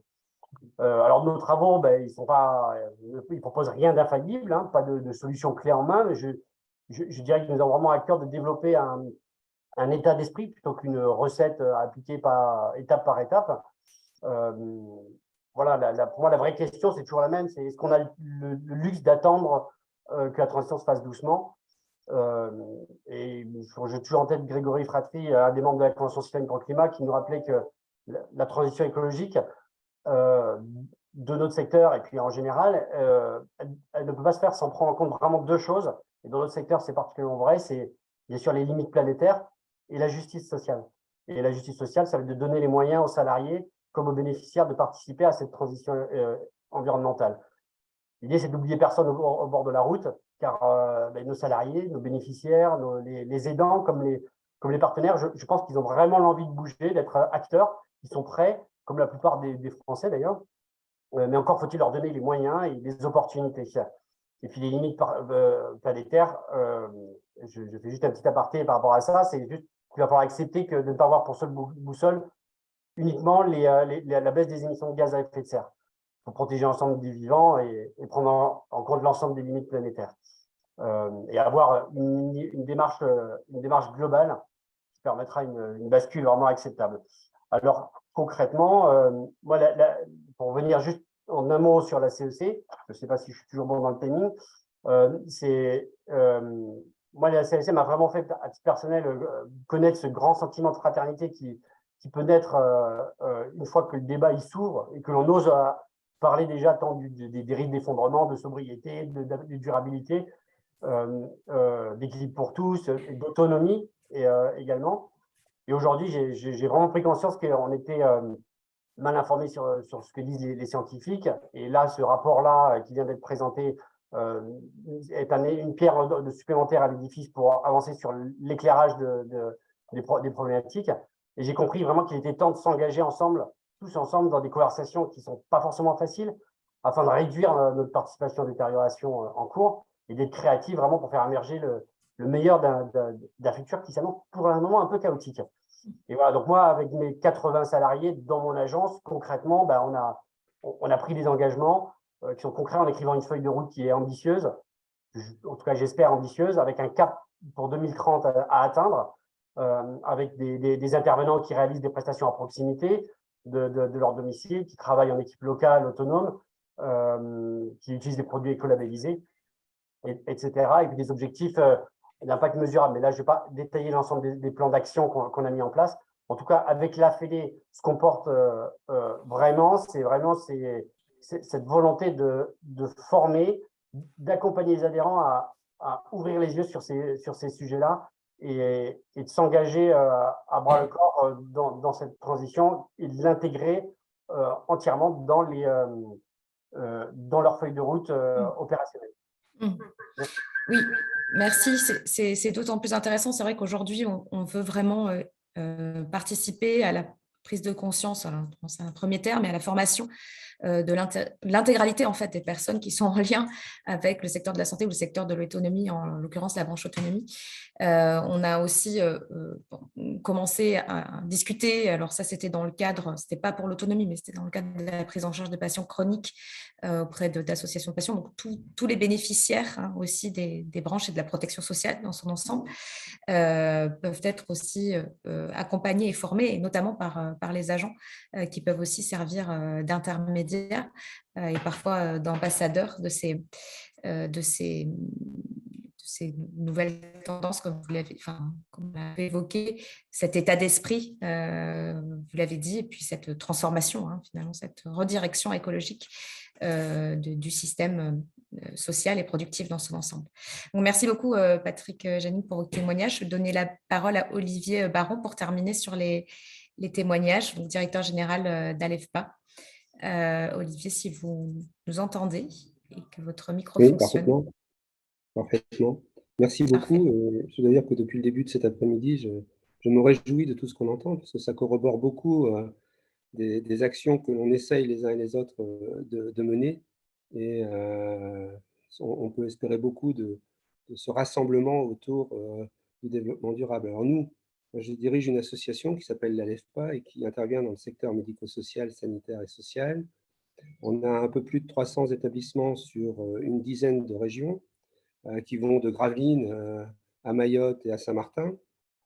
Et on accompagne un peu plus de 20 000 personnes avec 4 000 professionnels dans les différents métiers. C'est 80 métiers qui vont de l'aide à domicile aux médecins, de l'ingénieur à l'agriculteur. Et donc, c'est vraiment très, très diversifié. Je pense que la question de l'écologie par notre hétérogénéité originelle a rapidement été interprétée et utilisée. Par exemple, j'étais hier dans le Limousin, où on a là une blanchisserie semi-industrielle dont 30% de l'électricité est produite à partir de panneaux photovoltaïques, et cette blanchisserie date d'il y a 15 ans. Donc, parce que dans le Limousin, la puissance électrique ne permettait pas d'installer cette blanchisserie à cet endroit-là, et donc ils avaient d'ores et déjà fait par anticipation de l'écologie. Et c'est vrai que nous, on a cette préoccupation. Donc, on a monté notre projet associatif en faisant des forums dans tous les territoires. Et la préoccupation du développement durable a vraiment été centrale à chaque fois.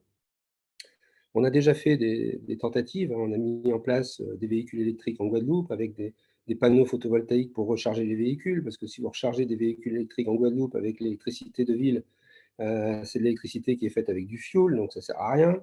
Et donc, on a développé ça il y a 4-5 ans. On a aussi essayé de développer la possibilité d'utiliser des vélos. Et j'avais passé une convention avec une société pour mettre à disposition des vélos auprès des collaborateurs pour favoriser la mobilité douce, ce qui était un gros échec puisque c'était avant le Covid, donc le vélo n'était pas à la mode. Il y a eu personne qui a voulu prendre un vélo en location. Maintenant, ça commence à aller mieux.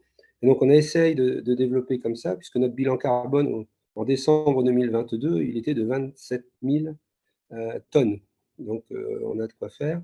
Comme tout le monde, l'essentiel, c'est les bâtiments, c'est les déplacements, c'est la nourriture. Et donc, c'est vraiment les sujets sur lesquels on a commencé à travailler. On a commencé par les déplacements, puisque mon sujet principal, c'est un bâtiment en particulier. Je terminerai par celui-là. Sur les déplacements, on a essayé de réduire les déplacements, d'abord par la mise en place des nouveaux outils, de la visio, etc. Mais aussi en réduisant le nombre de voitures, parce que la voiture qui utilise le moins de carburant, c'est celle qui n'existe pas. Donc, on réduit le nombre de voitures, on essaye d'organiser des projets de déplacement entre les équipes.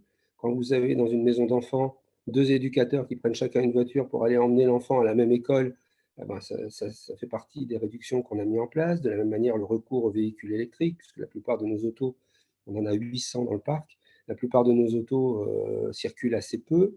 On a aussi donc travaillé sur la mobilité douce, à la fois par l'utilisation des vélos et pour les collaborateurs et pour les personnes qu'on accompagne. On a mis en place un projet qui s'appelle Passo Vert, donc qui est un système à nous cette fois-ci, et qui marche bien puisque c'était après le Covid, de location de vélos électriques ou pas électriques, avec un système d'entretien inclus dedans et qui permet aux collaborateurs, avec l'indemnité de 200 € par an, de pouvoir utiliser une bicyclette pour aller travailler quand cela est possible. À partir du moment où vous utilisez votre vélo pour aller travailler, se pose le problème de la sécurité. Comment vous faites pour qu'on ne vous le vole pas? Et c'est une des préoccupations principales de tous les cyclistes, c'est où je vais mettre mon vélo.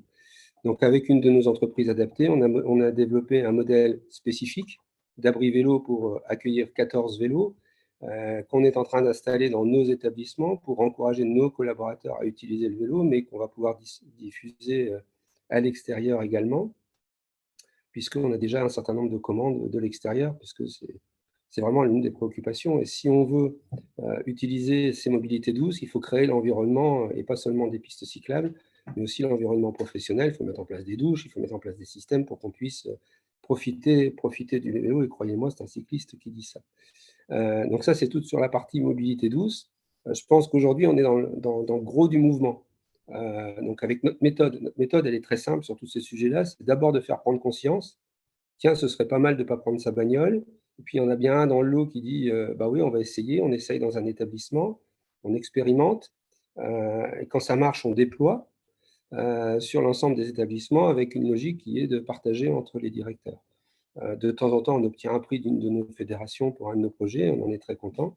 Mais on essaye surtout de faire quelque chose qui soit pratique pour les personnes qu'on accompagne ou pour nos collaborateurs. Le deuxième sujet sur lequel je vais aller vite, c'est la nourriture. On essaye de développer le manger local et l'utiliser local. Il y a une dizaine d'années, quand on allait dans le Limousin, la viande, elle ne venait pas du Limousin, elle venait de Rungis. Peut-être qu'elle était venue du Limousin, passée par Rungis et revenue dans le Limousin. On a développé vraiment des filières d'approvisionnement local. Et surtout à La Réunion et dans les Hauts-de-France, on développe des projets agricoles. À La Réunion, à partir de nos ESAT, dans les Hauts-de-France, à partir de nos ateliers chantiers d'insertion, des jardins de cocagne, pour aller de la graine à l'assiette. Et donc avec à la fois de l'agriculture, mais aussi de la transformation, de la préparation et de l'utilisation dans nos propres établissements. Par exemple, ici dans le Nord, on a des jardins de cocagne, on a une fabrique de soupe, et on met la soupe dans nos établissements. C'est le circuit très court. Voilà pour ce qui est de ces éléments-là. L'élément sujet de cet après-midi, c'est vraiment le bâtiment. Donc, ça représente 27% de notre bilan carbone. Donc, c'est énorme, parce qu'on a beaucoup de bâtiments. La dame précédente le disait, dans nos métiers, on a toutes sortes de bâtiments de tous âges, des vieux châteaux, des nouvelles maisons, des nouveaux bâtiments. Et donc, il faut vraiment les remettre en état. Et nous, on travaille. Alors, l'expérimentation se fait ici, dans les Hauts-de-France, avec notre direction territoriale des Hauts-de-France. On a un partenaire qui s'appelle le CD2E, qui est un centre qui travaille sur l'éco-construction dans le secteur. Et on travaille avec eux sur comment faire évoluer. Donc, on a fait un bilan énergétique de tous nos bâtiments des Hauts-de-France. Et on travaille sur utiliser des ressources locales, par exemple, pour l'isolation. On va utiliser des briques de lin qui est fabriqué à Dunkerque et qu'on va pouvoir mettre dans nos bâtiments pour isoler et donc améliorer le bilan carbone de ces bâtiments. La seule question qu'il faut qu'on se pose, c'est que ces briques de lin coûtent beaucoup plus cher que de la laine de verre classique, qui, elle, est beaucoup moins écologique. Donc, à un moment donné, il y a une décision qui ne nous appartient pas. Si nos autorités de tutelle nous disent qu'il faut construire le moins cher possible, il faudra bien qu'il y ait, au-delà de nous, des politiques ou nos fédérations qui aillent dire, bah, écoutez, ça vaut peut-être le coup de préserver la planète pour le futur plutôt que de faire une économie sur l'année qui vient. Donc ça, c'est le premier point.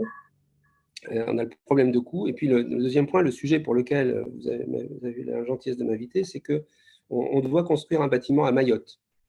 Et à Mayotte, on a un établissement pour enfants et adolescents polyhandicapés à construire. Et on s'est dit qu'autant faire de ce bâtiment le prototype des établissements du futur de la LEFPA. Donc, on a bien évidemment commencé à travailler sur la partie bâtimentaire. Donc, on a un bâtiment qui va être à faible bilan carbone, donc armature métallique. Et l'intérieur du bâtiment sera constitué à la fois par des briques en terre crue qui seront faites sur place, mais aussi par du bardage qui aura été fait en usine. Alors, à titre d'exemple, on nous répond parfois que un bâtiment métallique, le métal, c'est un mauvais indice carbone. Sauf que notre bâtiment métallique, chaque mètre carré pèse 60 kg, entre 50 et 60 kg, alors qu'un mètre carré de bâtiment en béton pèse 600 kg. Et dans les 600 kg, vous avez 60 kg d'acier. Donc, finalement, notre bilan carbone, il est bien meilleur puisqu'il n'y a pas le coût carbone du béton. Notre bâtiment n'aura pas de climatisation, mais un système de rafraîchissement de l'air. J'ai le modèle, je ne vais pas vous le présenter puisqu'on n'a pas beaucoup de temps. Là, oui, effectivement, on est plutôt sur la conclusion. De rafraîchissement de l'air. Et enfin, ce bâtiment sera autonome en eau et en électricité. Et c'est toute la difficulté réglementaire. C'est-à-dire qu'autonome en électricité, on a des panneaux solaires, on a des grosses batteries. Autonome en eau, on a une grande citerne avec un certain nombre de secteurs. Et on a la capacité, donc, avec les eaux de condensat, les eaux de pluie et le recyclage de l'eau, de faire fonctionner le bâtiment. Sauf que dans les établissements qui accueillent des enfants, vous n'avez pas le droit d'utiliser de l'eau repotabilisée par vous, ne serait-ce que pour mettre dans les chasses d'eau. Et donc, on a fait des demandes de dérogation et c'est assez compliqué, de les obtenir. Mais on espère bien y arriver parce que l'avenir, ce sera ces bâtiments qui seront autonomes en eau, en électricité et sur lesquels on aura réussi à créer aussi une autonomie alimentaire avec de la production locale. Merci beaucoup. Ça, c'est un sujet effectivement très vaste aussi. Ça repose toute la question aussi des expérimentations régionales, de permettre d'avoir comme des prototypes, en tout cas, de penser la transition dans le secteur différemment. Vous avez aussi rappelé que parfois la contrainte est transformatrice parce que l'exemple Limousin, là, qui a eu un temps d'avance sur tout le monde, moi aussi j'ai pu le voir dans d'autres régions que la France, notamment, que des environnements sous contrainte poussent aussi à la transformation et parfois dans le bon sens. Donc, merci beaucoup pour ce témoignage sur lequel on pourrait dire encore beaucoup de choses. On va prendre vos questions. Je vois que Vanessa veut déjà peut-être faire un premier retour par rapport à ces témoignages, vous comprenez, les questions des auditeurs. Oui, je voulais juste rebondir notamment sur la dernière intervention d'Olivier Baron, mais d'autres aussi. Comme vous l'avez souligné, à la fois des pistes émergent, en même temps elles auront un coût. Et c'était très clair sur l'exemple de la laine de verre. C'est bien pour ça qu'on a précisé, nous, notre optique et le levier qu'on peut mettre en œuvre au niveau d'une caisse nationale de sécurité sociale, qui est de revoir les financements et les modèles tarifaires pour être capable d'accompagner nos opérateurs à décarboner au bon rythme. Donc, on a tout à fait en tête cet enjeu. Et du point de vue qui est le nôtre et de notre responsabilité de financeur national, si je puis dire, c'est à cet échelon-là qu'on sera capable d'engager réellement une planification écologique qui aille au-delà de simplement l'appui aux bonnes pratiques. Voilà, donc je voulais juste à ce stade faire cette remarque. Effectivement, c'est un enjeu qui revient régulièrement, comme on arrive à concilier les modèles de financement, d'incitation avec les recommandations même qu'on a au niveau national. Et l'équation est pas simple, mais l'idée, c'est de continuer à réfléchir ensemble, d'expérimenter et de progresser sur ces questions. Je peux me permettre juste, c'est surtout que notre travail va permettre de le faire, c'est-à-dire d'instruire sérieusement la question. Une fois que ça sera quantifié, on pourra calculer le coût de la décarbonation et donc le partage du coût entre les opérateurs et nous. Sans cet élément de quantification de partage du coût, on ne pourra pas apporter ces solutions d'améliorer les financements. Donc, c'est vraiment très important ce qu'on est en train de faire là. La mesure est un point de départ, effectivement, qui nous paraît essentiel aussi au Shift Project. Olivier Baron, vous voulez réagir peut-être très rapidement pour qu'on passe aux questions du public? Juste en amont pour Vanessa, je pense qu'il faut évaluer le coût, mais il faut aussi pouvoir expliquer aux autorités de tutelle le gain sur… alors, il y a le gain, j'allais dire, collectif sur améliorer, permettre un avenir à la planète, mais il y a aussi un gain économique quand on sait qu'aujourd'hui, les coûts de chauffage sont en train d'exploser, quand on sait qu'aujourd'hui, les coûts d'assurance sont en train d'exploser. Demain, si on a moins de voitures qui roulent et si on a des immeubles mieux isolés, ça coûtera moins cher sur les 15 prochaines années que ce que ça ne pourrait coûter si on ne fait rien. Oui, tout à fait. Et puis surtout, mais je crois qu'on l'a déjà évoqué, mais après, ça sera l'objet de nos ateliers, c'est surtout que sur nos sujets de mobilité, et d'agriculture et décarbonée, de restauration décarbonée, à travers ce qu'on engage et le périmètre, la largeur du périmètre qu'on engage, si tous nos ESMS font ce mouvement de planification écologique, on offre des débouchés, si je puis dire aussi, à une économie décarbonée, et donc il y a des effets de retour qui peuvent être intéressants. Ça fera aussi partie des éléments qu'on va discuter dans les ateliers. Donc voilà, pour ceux qui sont parmi nous lors des ateliers, ça sera notamment discuté. Merci beaucoup. Je prends alors quelques questions. Alors toutes ne concernent pas précisément les interventions de nos intervenants et intervenantes, mais il y a notamment une question de Monsieur Saïd Assef qui demande à Olivier Baron. Alors je suppose que vous vous connaissez un peu. Est-ce que tu constates, dit-il, un effet qui se coule, internalisation positive entre les ODD, les objectifs de développement durable, transition écologique et attractivité des métiers au sein des ESMS que gère l'AFPA? Mais je pense que c'est une question qui pourrait être posée à l'intégralité de nos intervenants et de nos intervenantes. Oui, parce que les jeunes qu'on recrute, il faut leur donner du sens. Et forcément…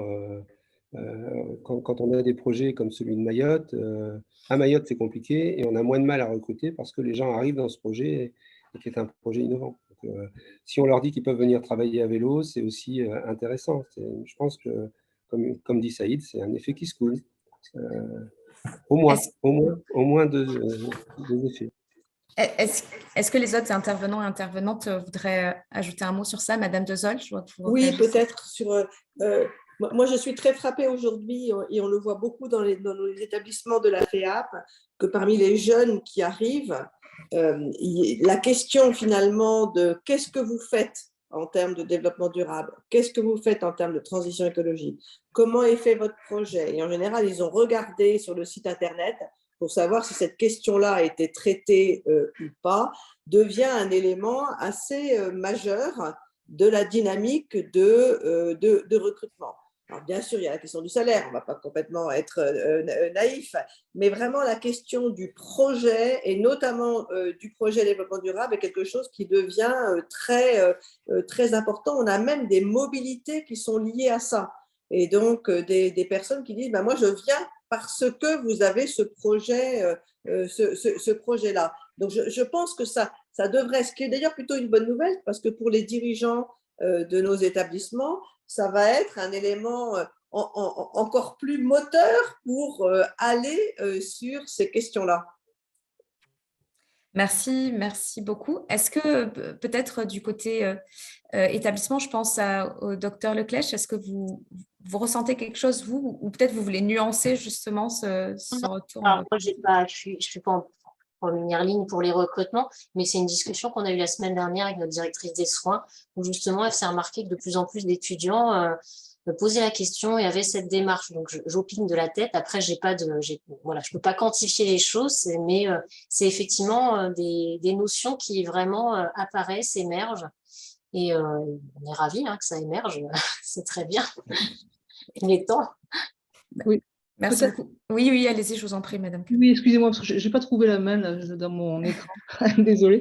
Non, effectivement, je vais tout à fait dans le sens de ce qui vient d'être dit. Il y a des attentes qui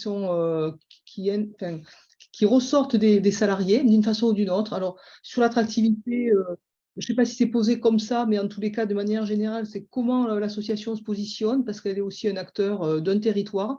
On l'a dit aussi, donc dans ce territoire, elle doit aussi agir de manière dans l'écosystème et avec cette idée aussi de participer aussi à ce qui se passe sur le territoire et la décarbonation. On a parlé de la restauration, mais pas que. Donc, ils y sont sensibles. Et nous, on a aussi des questions qui vont se traiter avec les partenaires sociaux. Donc, c'est vraiment aussi un sujet dans les négociations annuelles obligatoires, etc., qu'on va faire porter. Et je pense que tout le monde est très intéressé, alors avec des avis différents. Donc, c'est là où il faut remettre du sens dans les négociations et dans les discussions. Mais je pense que globalement, les salariés aujourd'hui sont quand même assez attentifs à ça. Et on voit aussi que sur la question du recrutement, la question du transport, ne serait-ce que pour des questions économiques, est une réalité. C'est-à-dire que les personnes, si avant pouvaient faire 40 km pour aller chercher un emploi, vont chercher vraiment des emplois en local. Donc là aussi, on a quelque chose, je crois, aussi à travailler là-dessus pour être aussi vraiment un acteur efficace du territoire, quoi.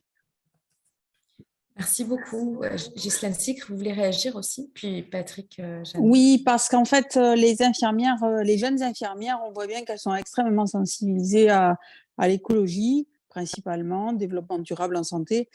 Et chez nous, elles interpellent les députés et les sénateurs, notamment sur le gaspillage et également la problématique de l'éloignement des patients qui parfois posent problème parce que dans des villages ou des villes où vous habitez, il y a des hameaux et que pour aller faire juste un soin, faut faire parfois 20 km ou 25 km et ça pose quand même des soucis.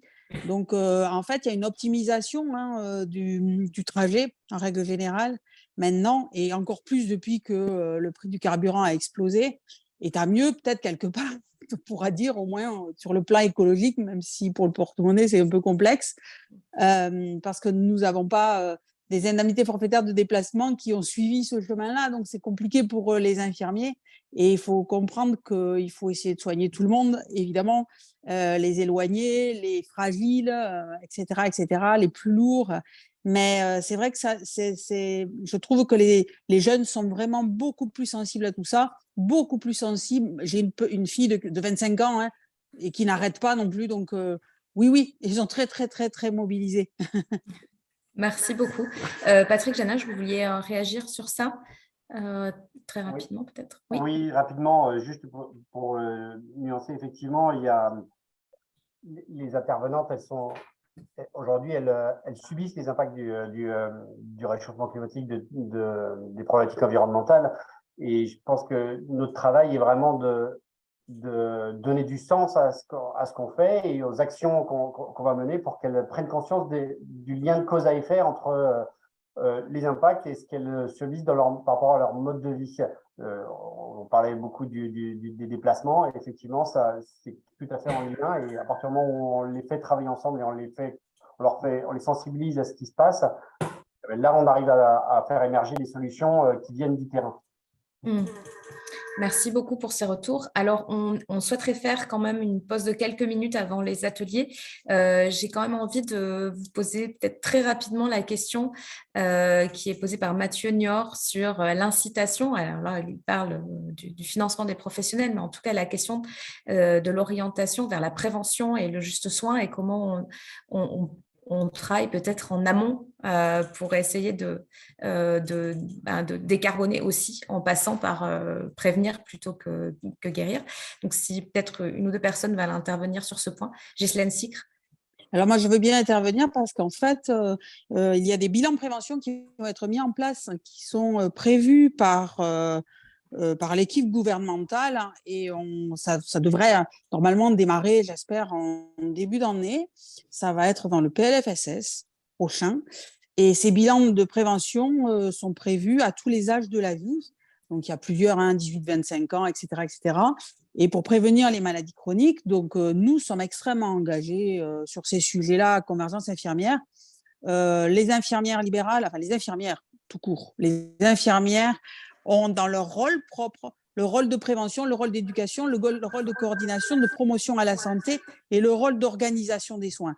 Donc, si vous voulez, ça fait partie du rôle vraiment vraiment l'essence même du rôle infirmier. Bon, c'est hyper intéressant pour nous d'aller dans ces sujets-là. Ça fait 10 ans que je porte ce sujet et vous me voyez ravie aujourd'hui qu'il arrive. Et vous voyez, il faut du temps, mais on y arrive.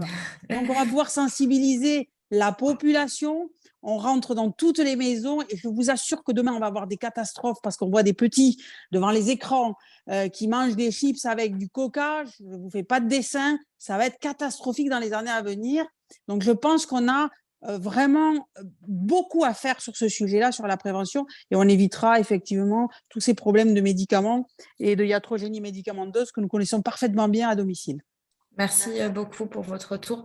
Marie-Sophie Dezolle voulait réagir aussi. Puis après... Oui, je voulais réagir en disant que sur la question de la prévention, il faut également qu'on ait un axe de travail vis-à-vis des personnes elles-mêmes, y compris des personnes les plus fragiles, des personnes âgées, des personnes en situation de handicap. C'est-à-dire qu'il ne faudrait pas qu'on ait un axe qui soit sur on travaille pour les professionnels et les professionnels vont expliquer aux personnes comment il faut faire. Voilà, qui est quand même en général un peu une tradition dans le secteur. On essaie justement de sortir de cela et de redonner de la place à l'autodétermination des personnes, à la responsabilisation des personnes. Je pense que sur ce sujet-là, on devrait pouvoir justement avoir un axe un peu innovant dans notre secteur autonomie par rapport à ce que l'on peut faire dans le reste de notre société et essayer de se développer. J'ai vu dans les ateliers, on n'a pas exactement ce sujet-là. Je suggère que cette question-là soit mise en avant et qu'on réarticule ce que l'on dit sur l'autodétermination et le pouvoir d'agir des personnes, y compris les plus fragiles, dans ce domaine-là. Merci beaucoup, Marie-Sophie Dezolle. On va devoir conclure. Monsieur Baron, en 30 secondes, parce qu'il faut aussi qu'on fasse de la prévention et qu'on permette aux gens de se dégourdir les jambes 5 minutes pendant les 4 heures où ils vont être devant l'écran. Donc, je laisse 30 secondes et puis après, il faudra qu'on conclue sur cette partie. Merci beaucoup. Juste un exemple, dans notre secteur médico-social, donc on accompagne des personnes qui vivent avec un handicap et se pose la question de la personne handicapée vieillissante. Il faut savoir que dans bon nombre de cas, les personnes arrivées à l'âge de la retraite, on les a menées à aller en EHPAD. Nous travaillons, la LEFPA, mais pas que la LEFPA, tous les opérateurs, sur de l'hébergement alternatif, inclusif ou en résidence autonomie, ce qui permet à des gens entre 60 et 75 ans de ne pas aller à l'EHPAD directement. Et le coût carbone d'une journée d'une personne dans un EHPAD, ou le coût carbone d'une journée d'une personne dans son appartement, il doit être du simple au quadruple d'après ce qu'on m'avait dit. Et donc, c'est aussi comme ça qu'on améliore la situation et des gens, d'abord, mais aussi le bilan carbone des populations qu'on accompagne.